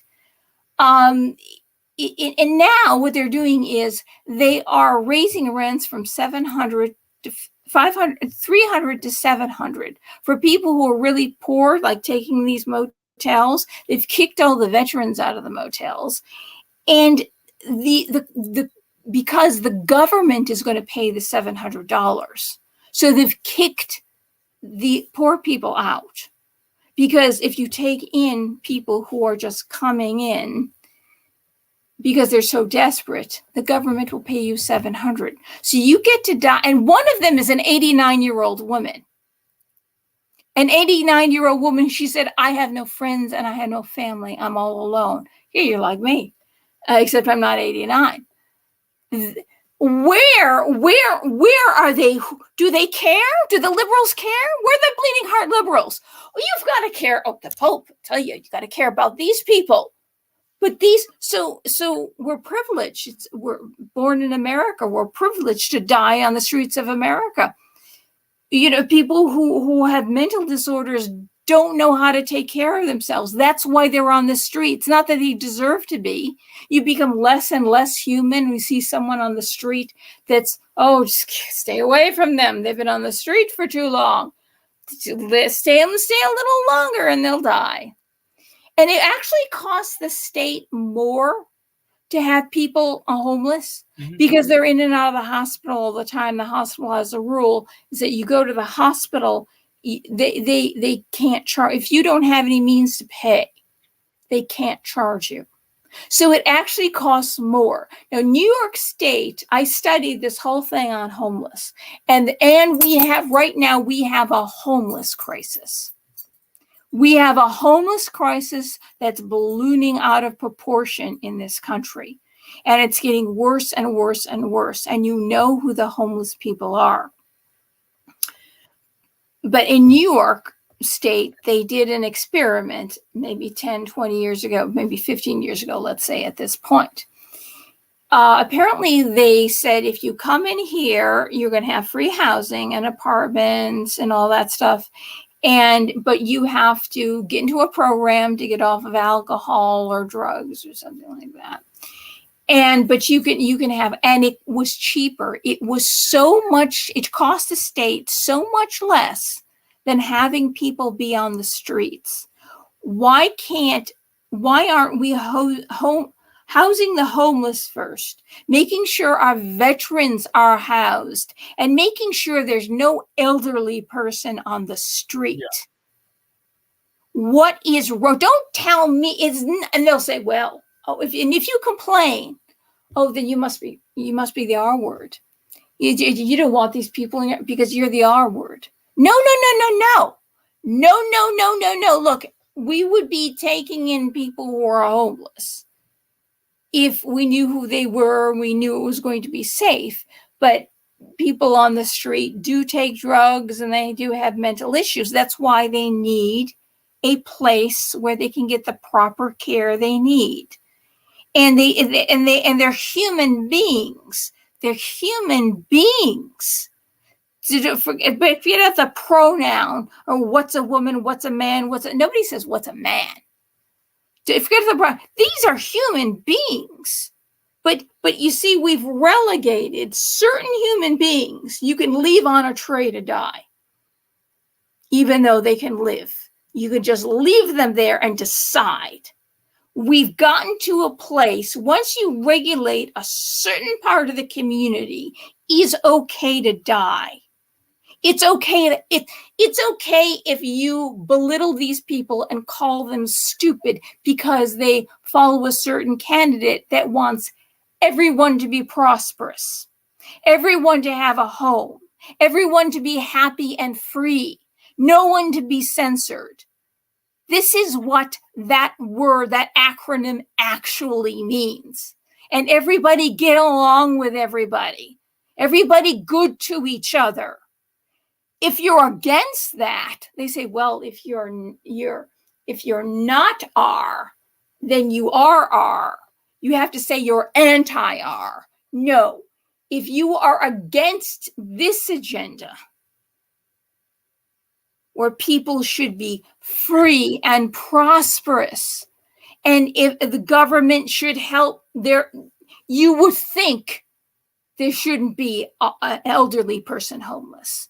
You would think that you reach a certain point of your life, that you're all alone in this world, that you're going to shove them on the street and pay more than double to house, because these people, what did Hillary say? What did that speech say? I'm looking forward to a world without borders, with uninformed and compliant citizenry. How many people don't know the truth? How many, they want us, they say MAGA people are stupid, but they want us to be, if you're uninformed and we do as you say, that means we're stupid. You want us all to be stupid.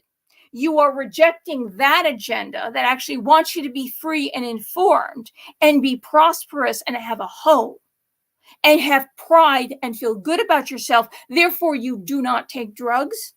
You do not abuse alcohol because you feel good about yourself. No, but you want the agenda where you can't say any of these things. You need to shut up and you need to do exactly what we say. That is you realize that you are calling the people with the M word and you're ridiculing them, but you're walking into your own prison. You're marching right in. People have no idea. And they just, all right, whatever you say, oh yeah, you're saying that's what, oh yeah, of course I'll vote this way. People listen to one side of the aisle and only one source of news.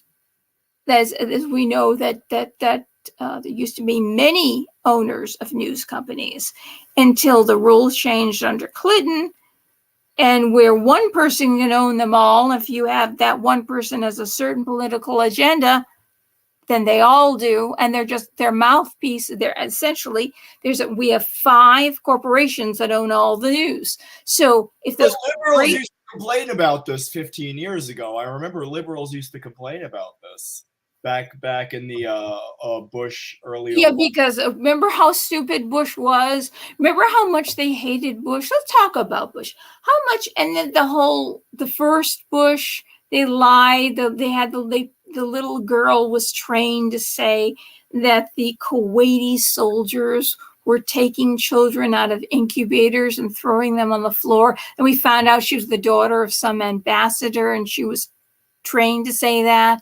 And so we got into that war for a lie. And then, of course, Vietnam, the Gulf of Tonkin, it was a ruse, it was a lie. And of course, the WMD, the weapons of mass destruction. And see this powder? They're sending this powder out. Remember, we don't want another 9/11. And so that war was a lie. And people still believe these people. But Bush, remember, you were stupid. Bush was stupid. You were stupid if you liked Bush. You're stupid if you voted for Bush. Gore really won. Bush was an illegitimate president. Gore and his recounts, because he was really trying to find, and the more they counted the hanging chads, like the chads wouldn't punch out all the way. And then they said, well, if they voted for it, would have to be Democrat, or some chads started to fall out because they were recounting them so much. So you had no idea, and people were just guessing. But that was swell. I find Alan Dershowitz, he was on Fox News talking to somebody. I don't remember. I don't know if it was Marita Bartiromo or somebody else, but there's a clip of him talking about, I think it's the most recent clip. And he mentions that about the Bush v. Gore. And Gore was smart and Bush was stupid, and Gore was an illegitimate president, and he was a Nazi. He was the grand exalted wizard of the race and all that. As it turns out, Prescott Bush owned a bank that all the Nazis put their money into. So actually, that part was right. And of course, their family did own slaves. What was revealed, unfortunately, they were also one of the slave owners, as well as Jimmy Carter and the rest of them. And all modern presidents except for Trump. Except for Trump. So it's like, you really have to, do you really want to believe these lies and continue like this and belittle people when they're saying, look, this man is opportunity zones in ghettos, jobs, freeing nonviolent criminals that were put into jail because of the 1994 crime bill, which Biden wrote. So mass amounts of minorities, mostly Black, were jailed, and it was 3 strikes and you're out, which means you commit 3 crimes, even if it's all 3 pot crimes, you're in jail for the rest of your life. And what did Madam, the first Madam, she would have been Madam President, say? That they were super predators that should be brought to heel, which is HEEL, not HEAL, which is like a master and she said that. And no, you believe them when they said Trump was a racist. You believed them when they said he was a fascist. He was going to be just like the guy screaming in Germany, screaming into a microphone, waving his arms. See, when it was them, and it's Joe Biden, and then his best friends are segregationists. Bill Clinton's best friends were segregationists. Al Gore's best friends were segregationists.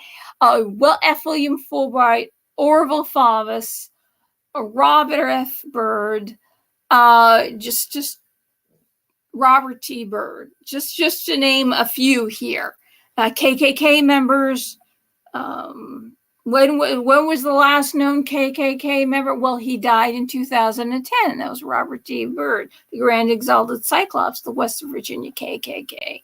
And he said the blank word on television. So, but there are white blank words too, as if to say that was okay, which actually means you don't understand. Not everyone is a blank just because of the color of their skin. Because most people were not WASPs, which was considered by the KKK as the pure white race. And you and I, Rob, are not WASPs, which means white Anglo-Saxon Protestants. We're not. And I say even more so. It's like maybe it's like even though people look at me, it's like, oh, no, you can't. No. My surname points me to directly who I am. And also, it's like on both sides of my family. I'm not. Though you look at me, it's like the lies.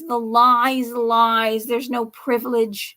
There's some people who are privileged, and you can't judge it by the color of their skin.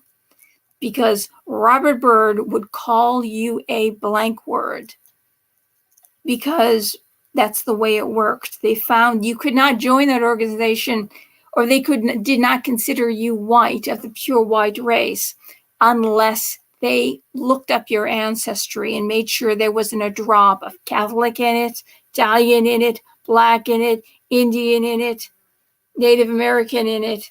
Anything that wasn't white Anglo-Saxon. It's a very, very narrow thing. And his statue was put up in the Capitol Rotunda by Barack Hussein Obama and Joe Biden, their administration.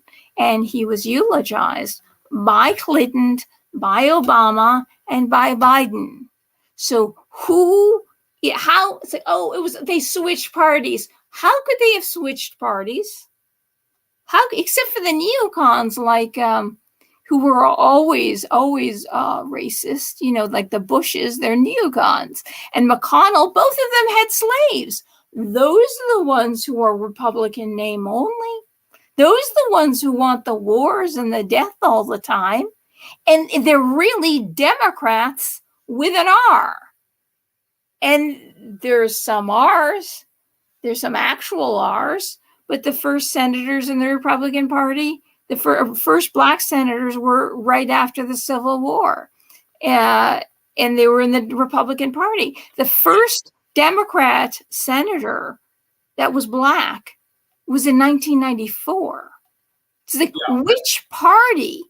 I mean, it's like there were 19 Black senators in the 1800s, and they were all Republican. I don't know if there was 18 exactly. Well, I looked that up. They looked that up. I thought there was a greater amount. One, they never seated because he was half Black, half white.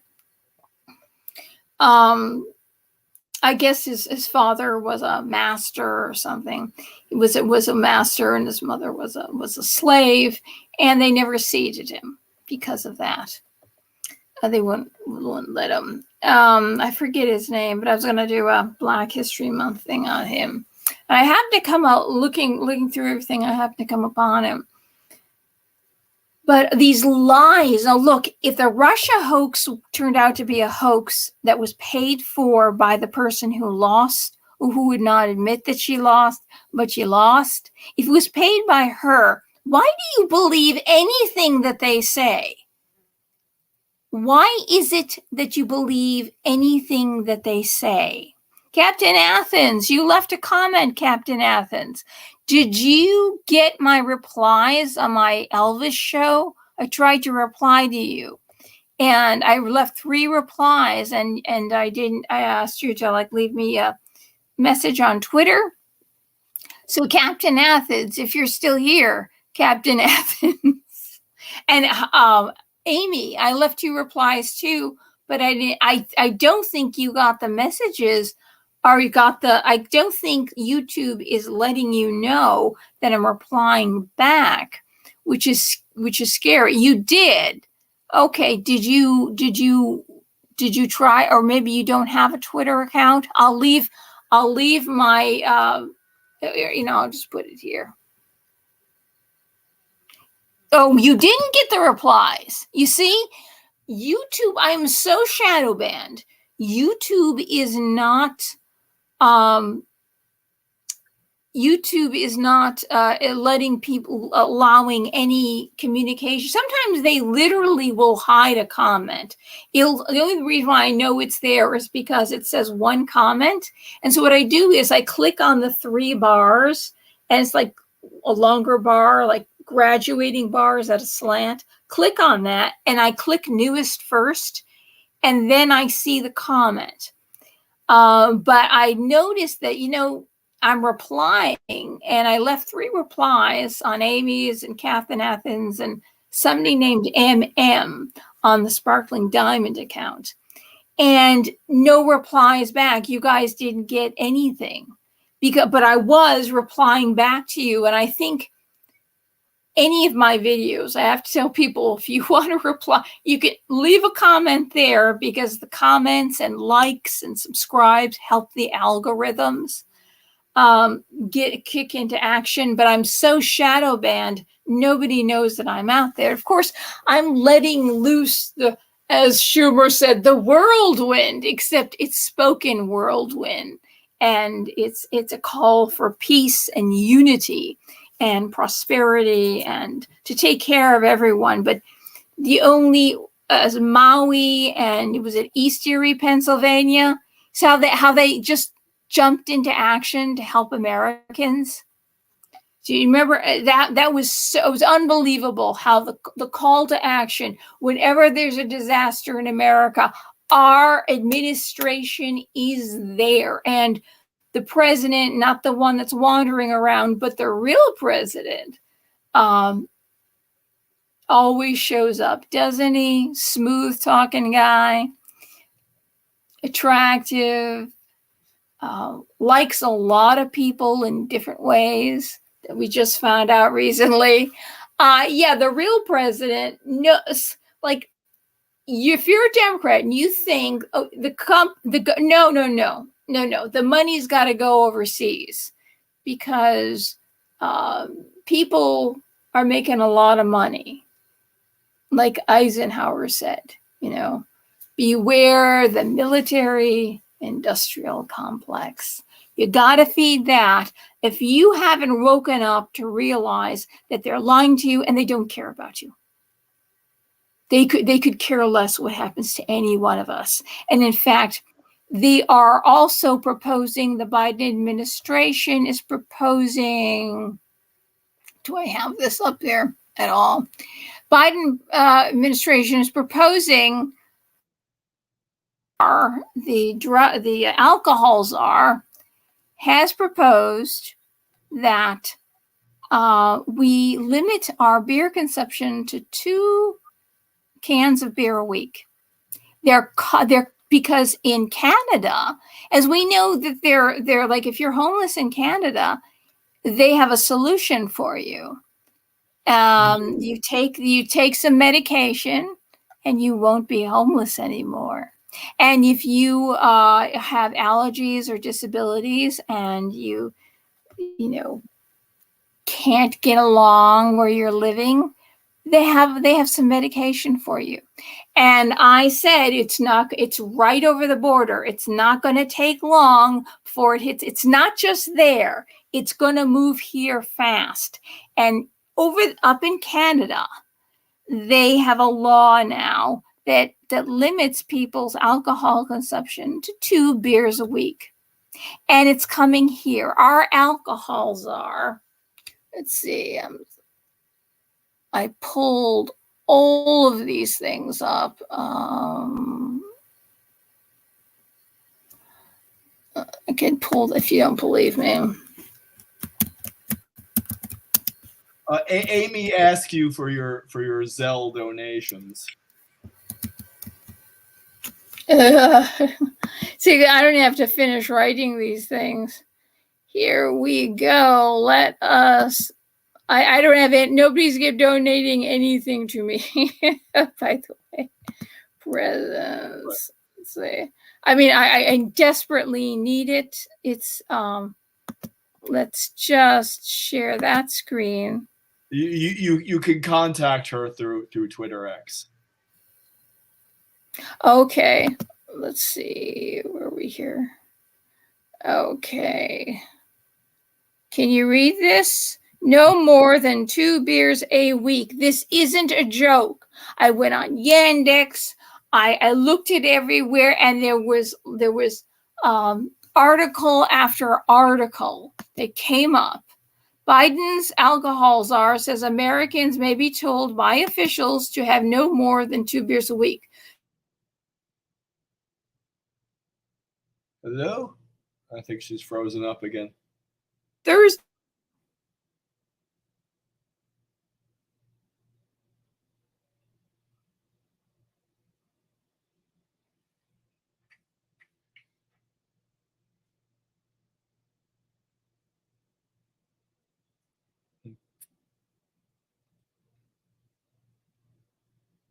You frozen up again. I think you need to eject yourself and come back in.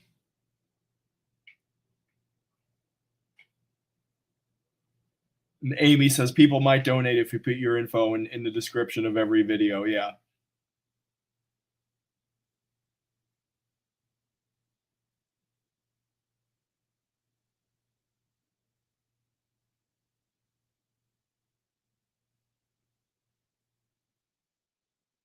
It's me again.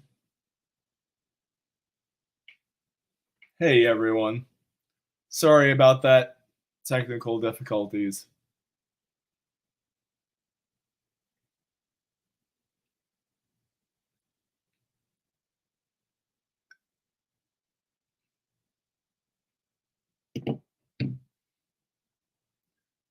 Well, hey, everyone. Man, I cannot shoulder this by myself. It shows you how well I could do more like a salty cracker stream or something. Amy, I'm okay. Thanks for asking. I'm doing better than I was doing a few months ago. Yeah. I don't know. Just recent events, personal things, just really sapped my motivation. Really. Yeah. Felina will tell you about her. She used to be real wicked. Felina is her Instagram account. She has something different on Twitter, and I don't know because I don't use Twitter. But yes, I haven't been certainly making any videos. I don't have the wherewithal. I wanted to do current events, like, doing videos about this, but I would do, properly, like responding to atheist videos. I would wait like 2 weeks before I got everything together. I would make a video. You can't wait 2 weeks or 3 weeks or 2 months or whatever I was doing for my videos to comment on politics. You need to comment the very same day. So I feel kind of like way over my head if I want to talk about current events. No, that's good to hear. That's good to hear, Amy. Yeah. I had a problem with my eyelid, and it sounds really lame because it's a cosmetic procedure, but I didn't know if it was going to get worse. And insurance did not cover it at all. So I was basically wearing sunglasses for a few weeks because I basically had black eyes, and seems to be better now.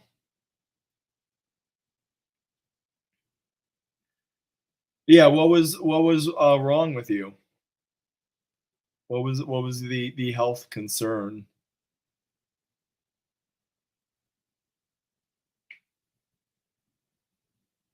Yeah, attacks on Christians all across the world, India, Pakistan, and Israel. I actually don't know about those three countries. I know there have been some attacks on Christians in like Yemen and Northern Africa, I think. And of course, Zelensky has outlawed religious practice of certain denominations. So yeah, there are many attacks on Christians all across the world. Wow, chronic serotonin toxicity. That sounds bad. Sorry about that, but I'm glad you're better.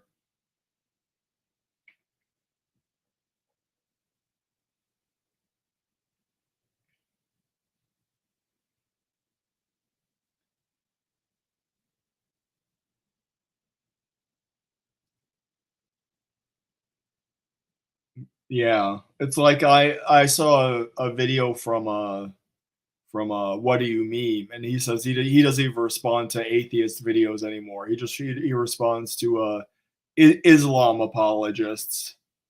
Hundreds of churches were burned down in India. Well, hundreds of churches were burned down in Canada. Dozens of churches were burned down in the United States. I'm not sure we're a whole lot better.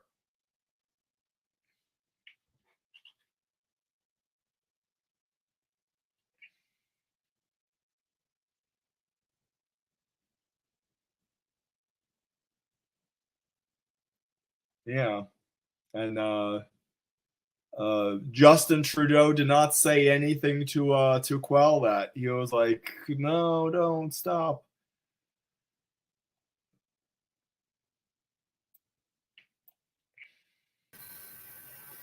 Hello. When did that pop out? See, I don't know when I'm in another screen like that and I'm reading it. I have no idea that this has dropped out. You've been gone a long time. You're kidding. No. Well, okay, a few minutes. I have absolutely no idea that it does that. It's like, and see now it looks like it's strong. It's on medium. It's on medium. It's not even weak. It's like, what's going on with my why? And then I'll call up. I'll finally get someone after many attempts. And usually none of them know what to do. And then finally you get somebody who knows what to do and does something. It gives you the right directions. Well, the screen share seems to be tripping you up. Both times you cut out, it's because you were doing screen share. Maybe I wonder if I should just do it on my phone and forget the screen share, just read it off my phone. But did you hear the suicide rate is skyrocketing? All you have to do is Google it and find out how the suicide rate is skyrocketing. Limiting, do you realize the kind of control we're talking about? It's like, I want wine it's like, do you know how better this pasta sauce tastes with wine in it? And if the alcohol is burned off, but it's the flavor, alcohol is going to skyrocket. You won't be able to afford it because we're not supposed to drink it. This is what's going to happen. What's happening is I'm going to slice that part out, that dead zone out. And what's going to happen is that the chat bar is going to disappear once I do that.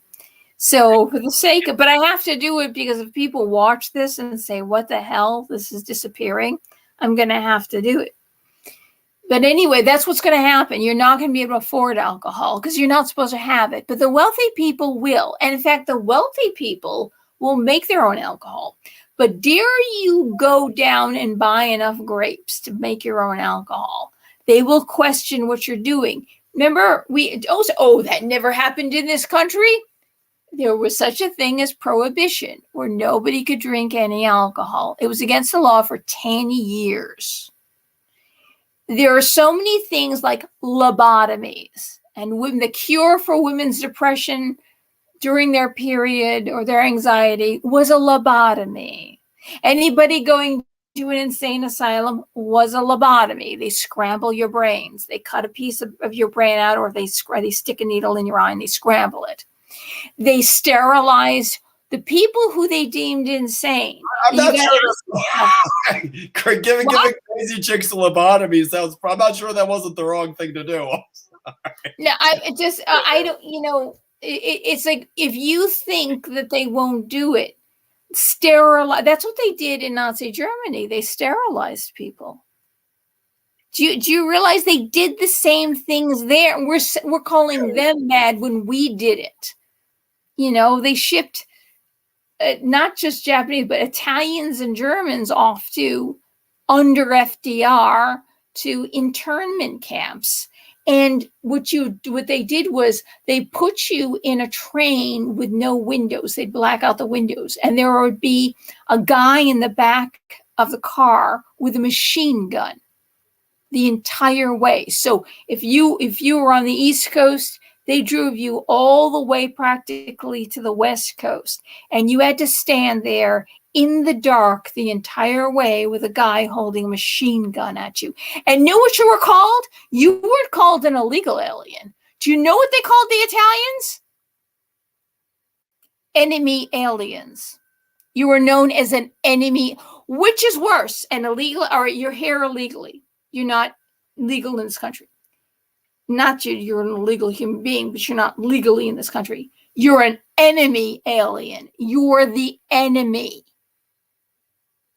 And FDR did that. And Nancy Pelosi said, Japanese people, we put Japanese people. She didn't say that it was the Democrat, and it was the Democrats' favorite Democrat, FDR.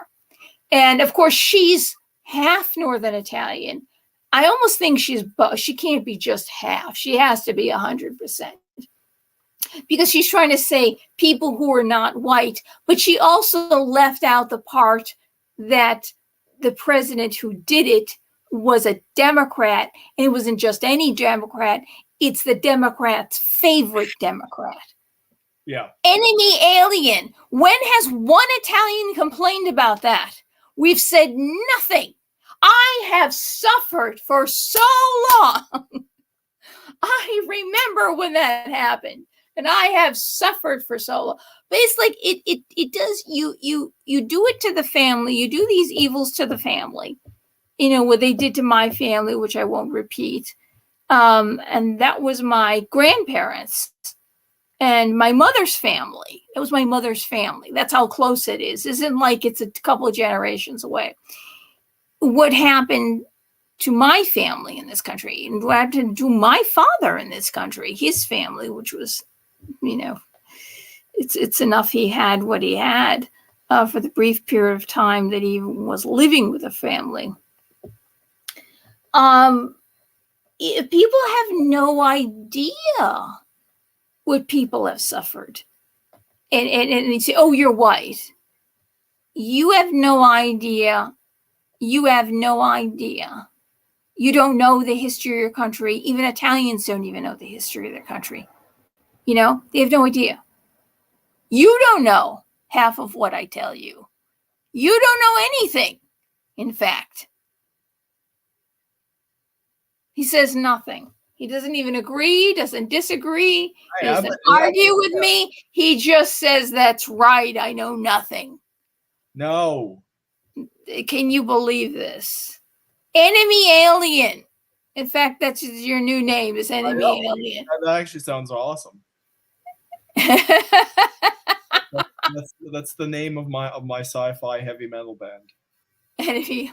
It is. I'm surprised nobody's used it yet. But you know what? Because people don't know history. They could never. They thought illegal alien is just the worst thing in the world.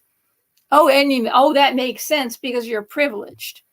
You know, because Southern Italians would never, and they stopped immigration for Southern Italians. Did you know that? They stopped it earlier. They didn't want, because we were not white. So the Democrats said, no more Southern Democrats said, no more. We don't want any more. We hate them. We Don't want any Yeah, it's more. like, where are you going to eat? What kind of food are you going to eat? The Northern Italian crap with all the cream and the butter and the just awful? It's like the Southern, oh yeah, this Cahoots, whatever his name is, I'm going to click very quickly just to get his name. The Czar there. The Czar Cahoot. He has a funny name like Bloop. Augustus Gloop. Oh, wait a second. Augustus Gloop. I'm still looking at the suicide data here.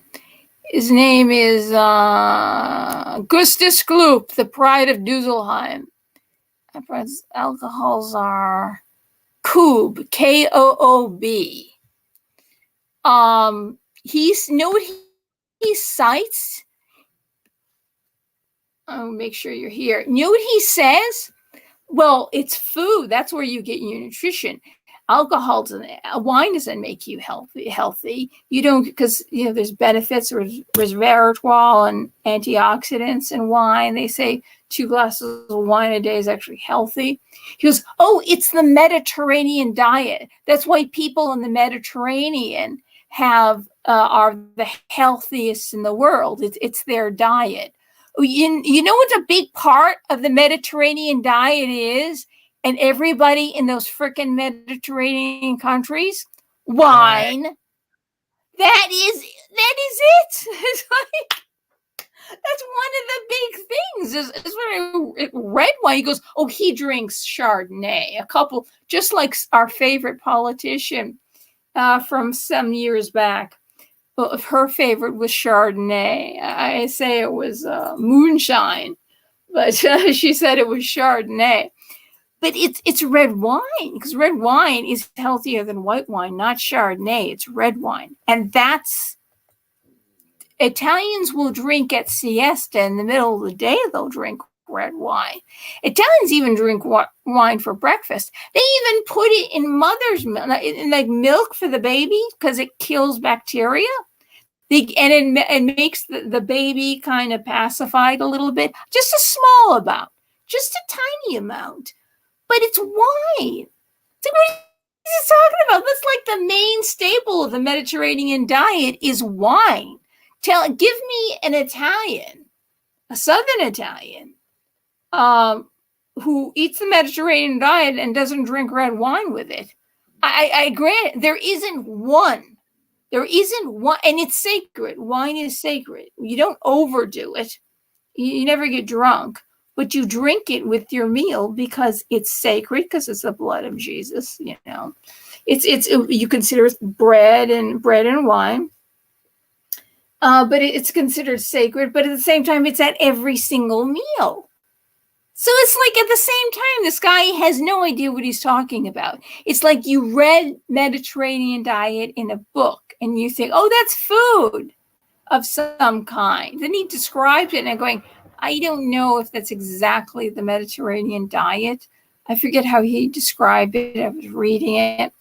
But it's cooking with olive oil, lots of vegetables, lots of fish. Of course, there's pasta, bread, but wine. That's the number one in every single one. You got wine in everything. And it's like, what's wrong with this guy? And that's a control that it's once we got used to what happened 3 years ago, you have to expect anything. And they're going to control everything that's going in and out of your mouth. And before you know, bugs are the most. The no wood stoves, like the thing they're doing in New York City with wood stoves since the beginning of time. Since it's like you have no control to heat your own home. You cannot heat your own home and take those ashes, which are full of nutrients for the soil, which food is not being replenished by the nutrients the soil needs, the wood ash. That's why even trees grow better after there's a fire, because the wood ash goes into the soil and the trees grow better from the nutrients from the wood ash. I mean, everything is better because of wood ash. And so they're taking this damn, get out of there.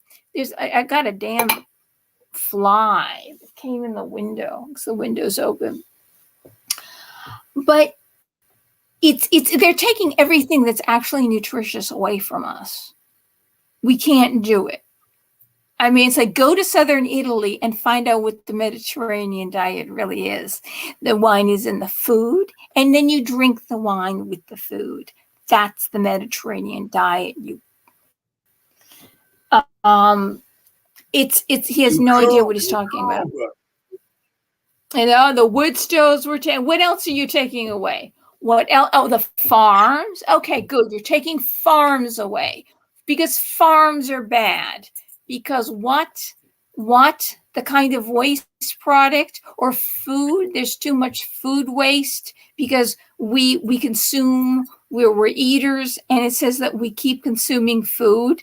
We're because the population is insistent on producing like dead animals and vegetables and fruits have scattered over this earth since the dawn of time. I mean, long before we've been here, the earth has taken care of all of that.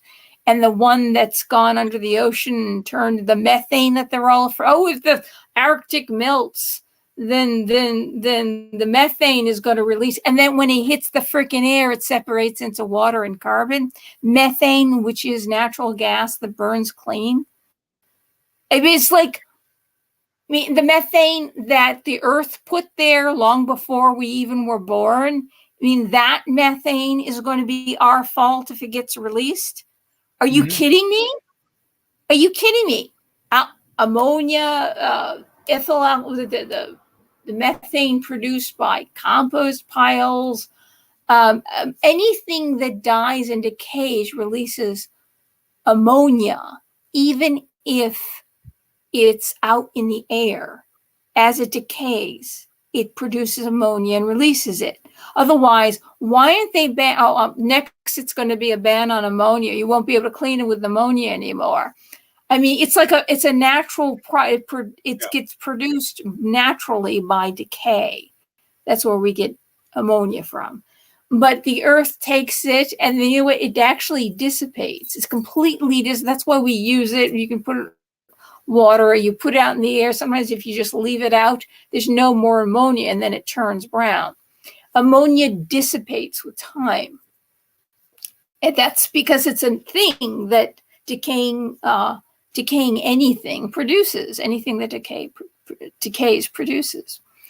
Anyway, you said you needed to leave by a certain time, and that hour is up. Is there anything else you want to say, or are you going to say that everything that I said was right and it's eloquently stated? You could say that.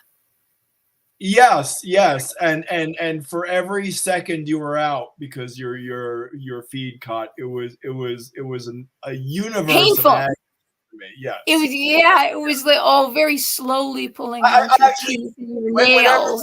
Whenever I'm not listening to you talk, I actually feel myself getting dumber. I actually get dumber. Yes, that's what. Unlike when Joe Biden talks, I'm trying to understand what the.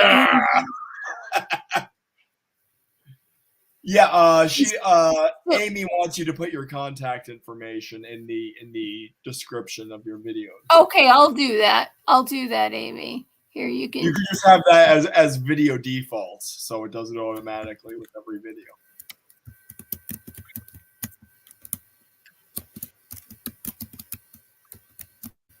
Did I do that right?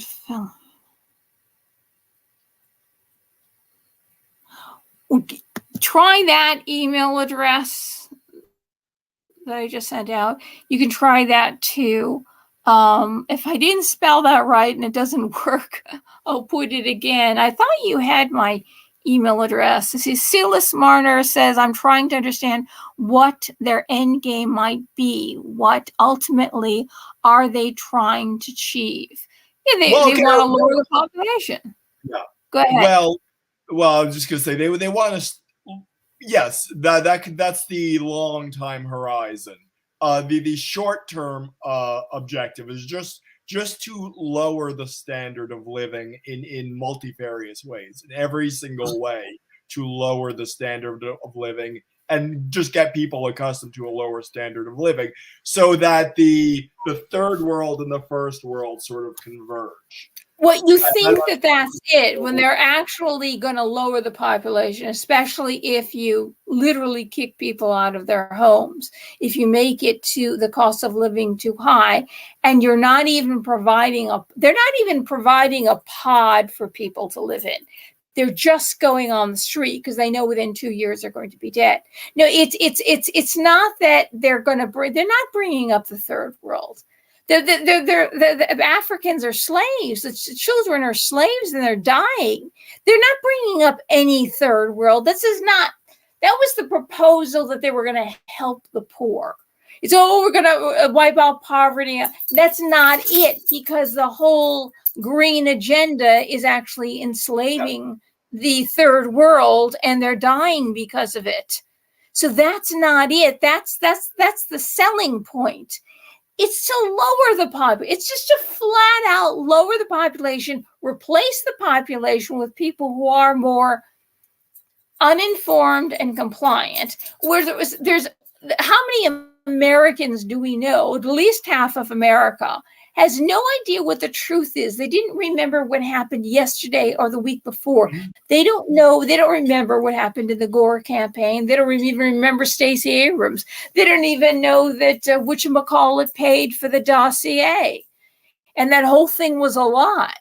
They don't know what happened a minute ago. They're uninformed and compliant. They do exactly what they say. It's like the other day when I walked 2.5 hours uphill to get that dog to the vet, because all the money was going to go into, and as it turned out, I didn't have anything in the bank to even pay the doctor. And I thought I had something, but I didn't have anything. But instead of taking a taxi or a taxi up and back, I put him in a wagon and I pulled him uphill. And I noticed that the people in their car, with the windows up, in their car, they had duct tape on their mouth. I mean, I said, where are these people? And of course, there was one that came into the vet that had duct tape on her mouth. You know what I mean by duct tape. And I go, what the frick is going on here? But then when I saw in the car, inside your own car, there's just like no way. And it's like, once you leave the car, everybody out here, UV light kills it. UV light kills it. But that's okay. Come down south. Come down south. It's like, you know, there's like I say, there's all these people that say, okay, I won't be friends with you. I won't date you. Like, I know exactly who it is, but you know what? Even the ones without the duct tape, you find, are very uninformed and compliant. And they just believe the lie. They have no idea what's really going on. And it's scary. I mean, it's really scary.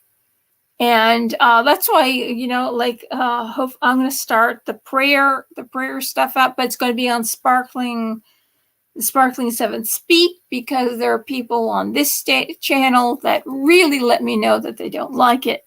So I'm not going to put it on this, but it's probably just some kind of people who aren't even subs anyway, maybe. I can't figure that out, but I got the message loud and clear. So we need to pray. And you know what?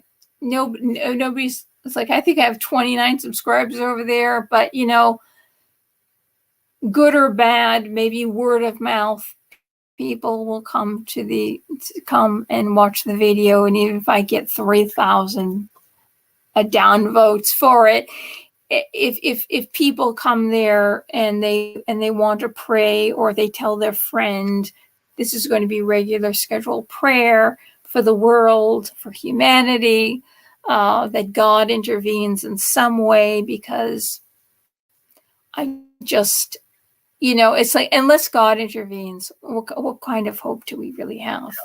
It goes above and beyond. Remember, let's not forget that a certain group of people, every full moon, was going to do spells and throw it against a person whose last name begins with T.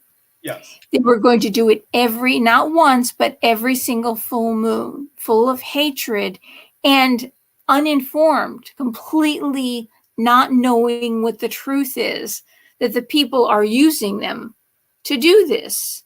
And they have like unlike Ron DeSantis, who to me, that is really bad because he is he thinks that we're stupid and that we're automatons that just follow whatever the leader says, the big person. We're just so stupid and listless vessels. He called, and he's supposed to be a Republican. He called us because he's angry at us for being so stupid, for not seeing through Trump and how stupid he is. And we should see how smart he is. You see, that's the whole Northern Italian, I'm so smart. The thing is it is prevalent among Northern Italians. You want to know why? Galileo Galilei, Leonardo da Vinci, Michelangelo, Marco Polo, who else? You know, Raffaello was Southern Italian, by the way. Thank God. Pavarotti was from Modena, who was also Northern Italian. But all the smart, and because I asked the idiot I was dating, he was half Polish and half Northern Italian, and he said, "Well, he told me all the smart people come from Northern Italy." What about Dante? What's that? Dante Alighieri. Who? Dante. Oh, Dante. Yeah, that's right. He was so into Dante. Oh, he was big into Dante. But all about Bocelli,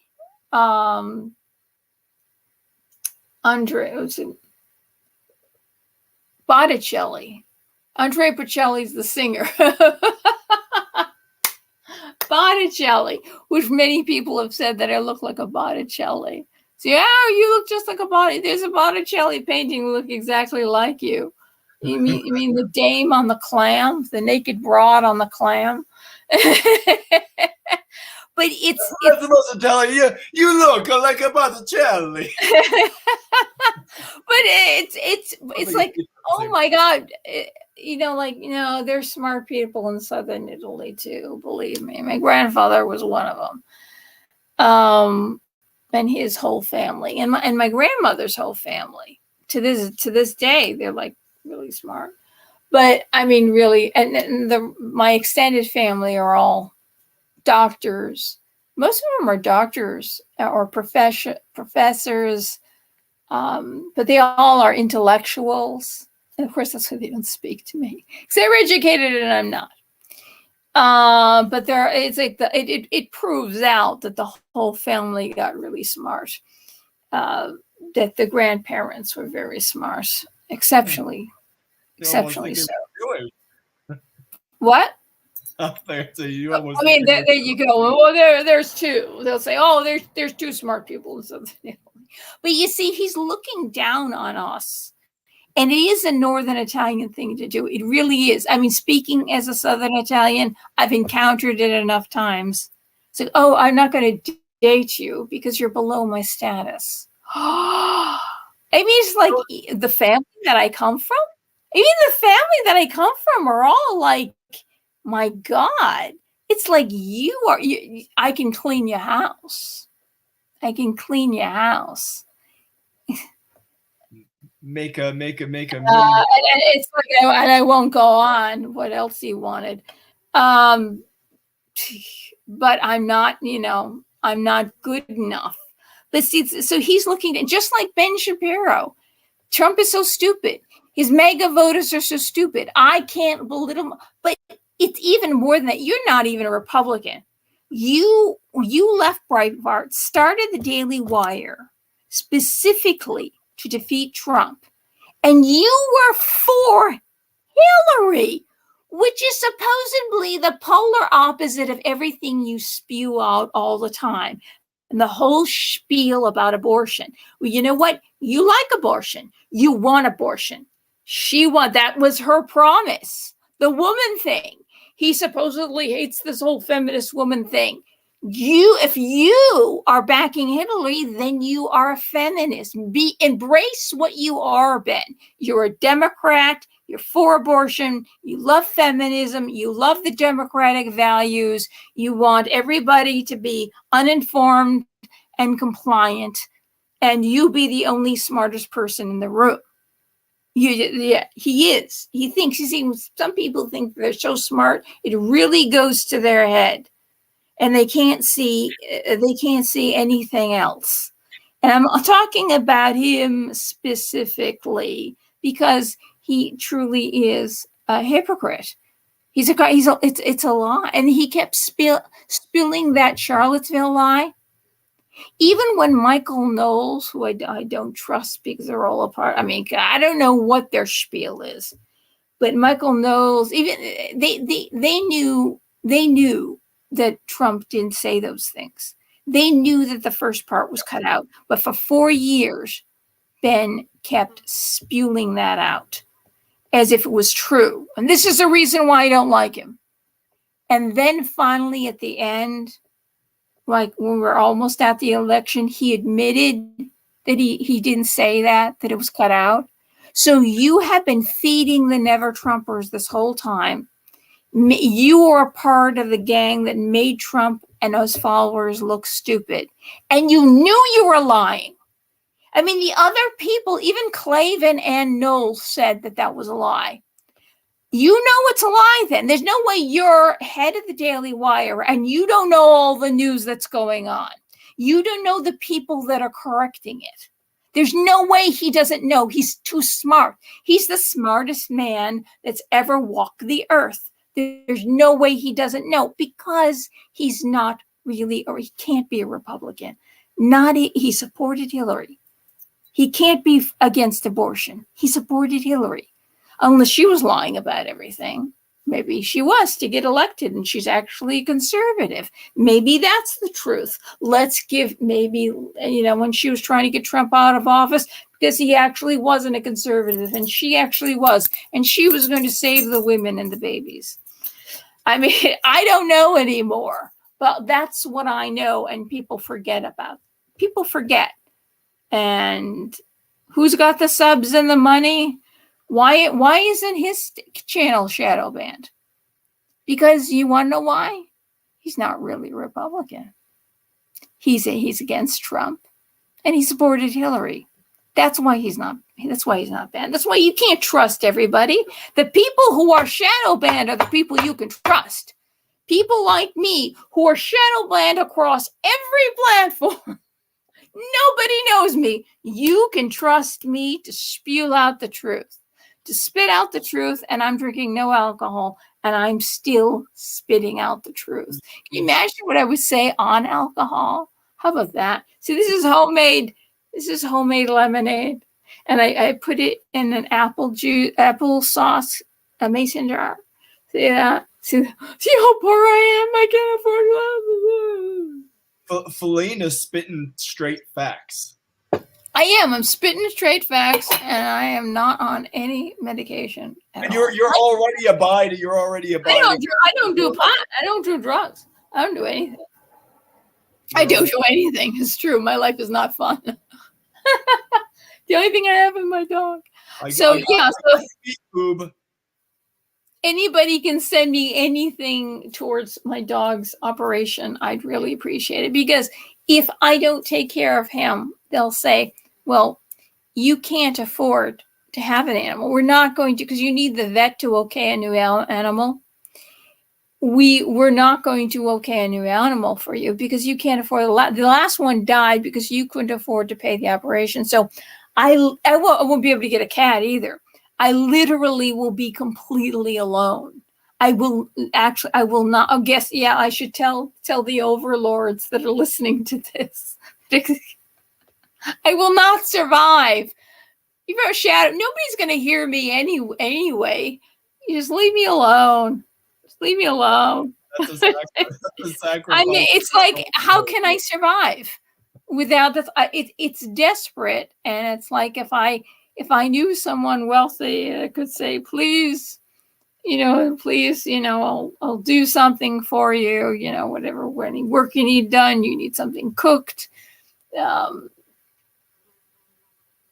But I can't live without him. And if I don't take care of him, I won't be okay to have another animal should something happen to him. That's it. It's over with, which means he won't have long to live if I don't get him an operation.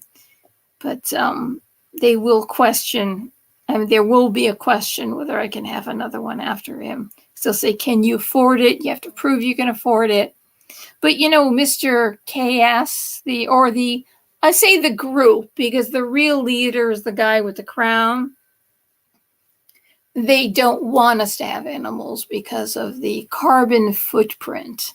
I mean, he eats mostly fish. I mean, his food is mostly fish. It really is a small, and I leave no carbon footprint. Yeah. I dragged him in a wagon. Me and Felina are like model citizens. We're like model citizens as far as our carbon footprint goes. I was like, no heat in the winter. I would love some heat in the winter. Just a little bit of heat, just to get through it. I aged 40 years, 50. I know it says every winter. How old are you? Are you like a pre-embryo or pre? But it's just like you just feel so much older after. But I got a push mower. I'm mostly vegetarian. I eat very little. I've been eating beans. I actually need groceries. I'm out of groceries. I think that's increasing your carbon footprint. It's carbohydrate footprint. It's the food. Yeah, the useless eaters. So much food waste. There is no food. I eat everything. There is no food waste.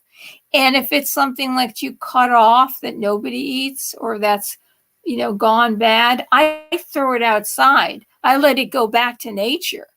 I mean, I'm just like, I am so natural. I was like, oh my God, I don't even throw it down the garbage disposal. I will never use that again. Not when you don't have a garbage disposal from March to July. Do you have any idea you can't use the kitchen sinks because and so everything I have to go into the bathroom to clean. It was awful. It was awful. I couldn't afford a plumber. I couldn't afford it. I was like, that's what I'm saying. If anybody could send like a little bit would help so much. Anything at all. I will be so happy. Anything at all. But if you can't spare it, don't, because I understand what being poor is. I understand poverty very well. Greatest dog in the world. He's the best one ever. Nemo, want to show the people how cute you are? Nemo? I should put his thing in his mouth. His thing in his mouth. He looks like Triumph, the insult comic. You know that dog? To poop on. He looks exactly like that. Hey, Nemo. I'll give you a time change. You want to show it to people?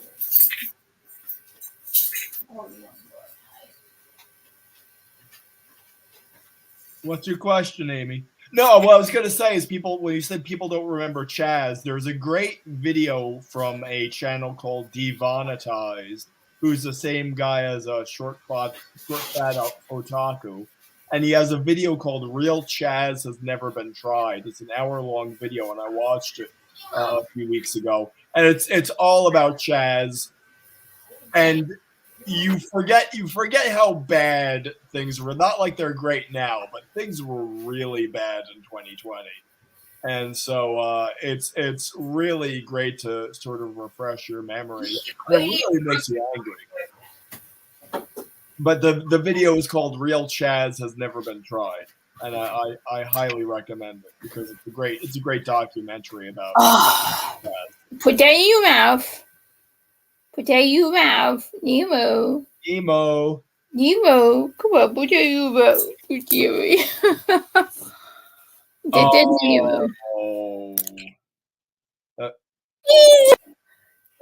come on. Put that in your mouth. Hey. He just like, if he's going outside, he'll put it in his mouth, or if he's gonna, but this is like, he puts it in his mouth and he holds it like this. It looks just like Triumph, the insult comic. Look at Nemo.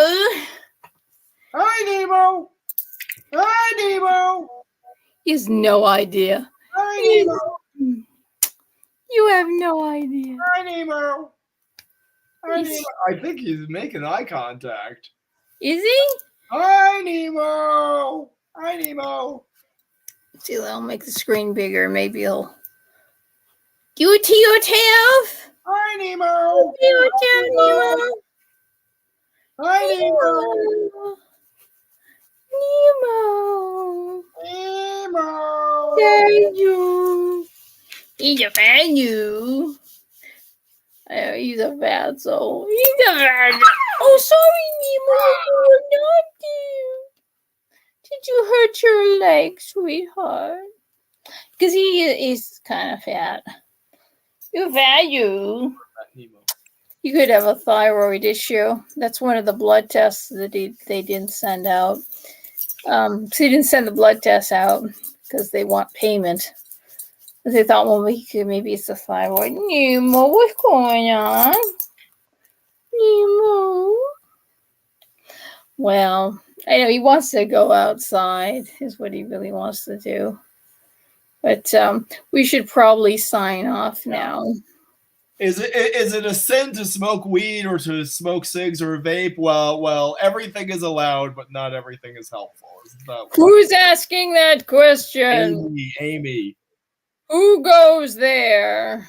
All things are permissible, but not all things. Who crosses? Who's crossing my mountain? Remember the Winter Warlock? No. John. You remember Winter Warlock? Santa Claus is coming to town? No.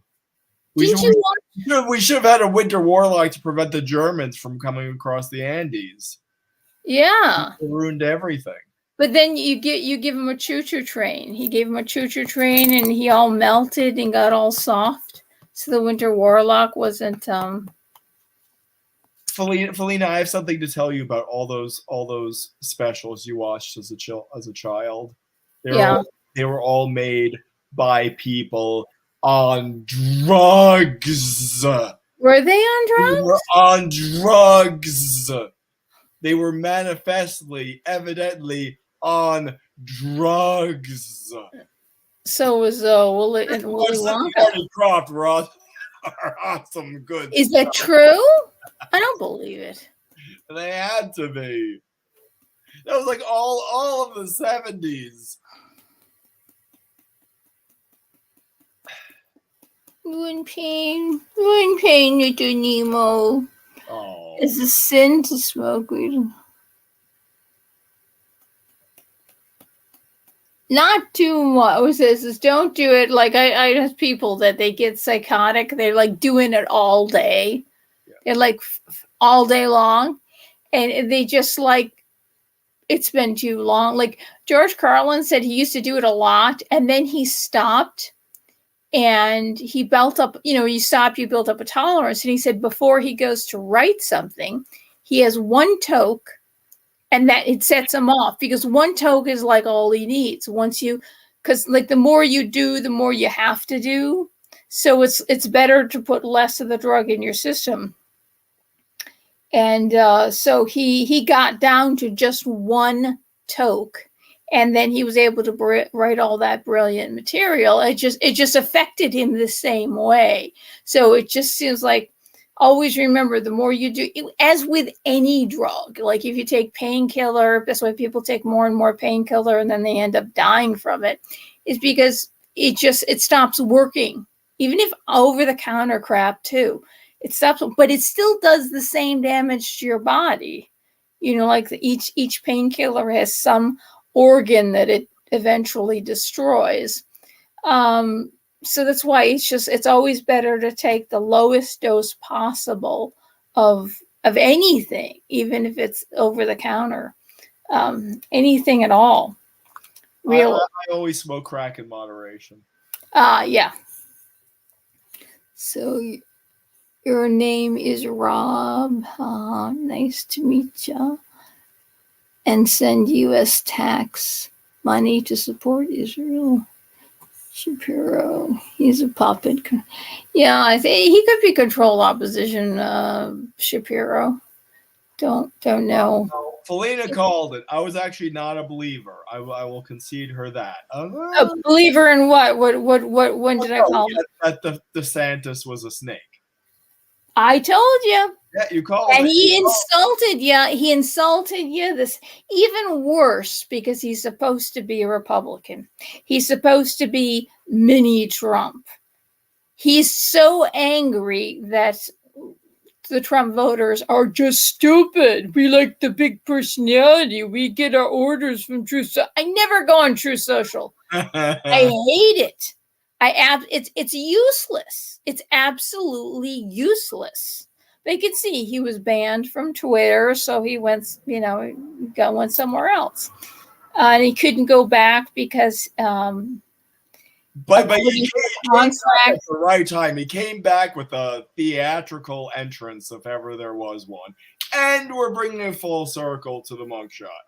That was an awesome gesture. He had the T-shirts for sale at his merch store that night.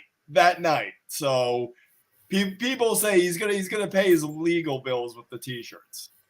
So he's never stopped being a salesman. Yeah.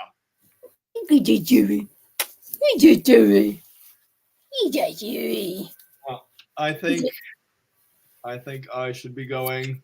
Yeah, we both should be going. It's been a great night, and Nemo. Oh, Nemo, he's crying. Something's wrong. Nemo. Maybe he could have to pee like there's a more too. It's been a long time, so. I think I'll miss you most of all. Nemo, what's going on? Okay, good night, everyone. God bless you. Hopefully I'm still on YouTube tomorrow, by the way.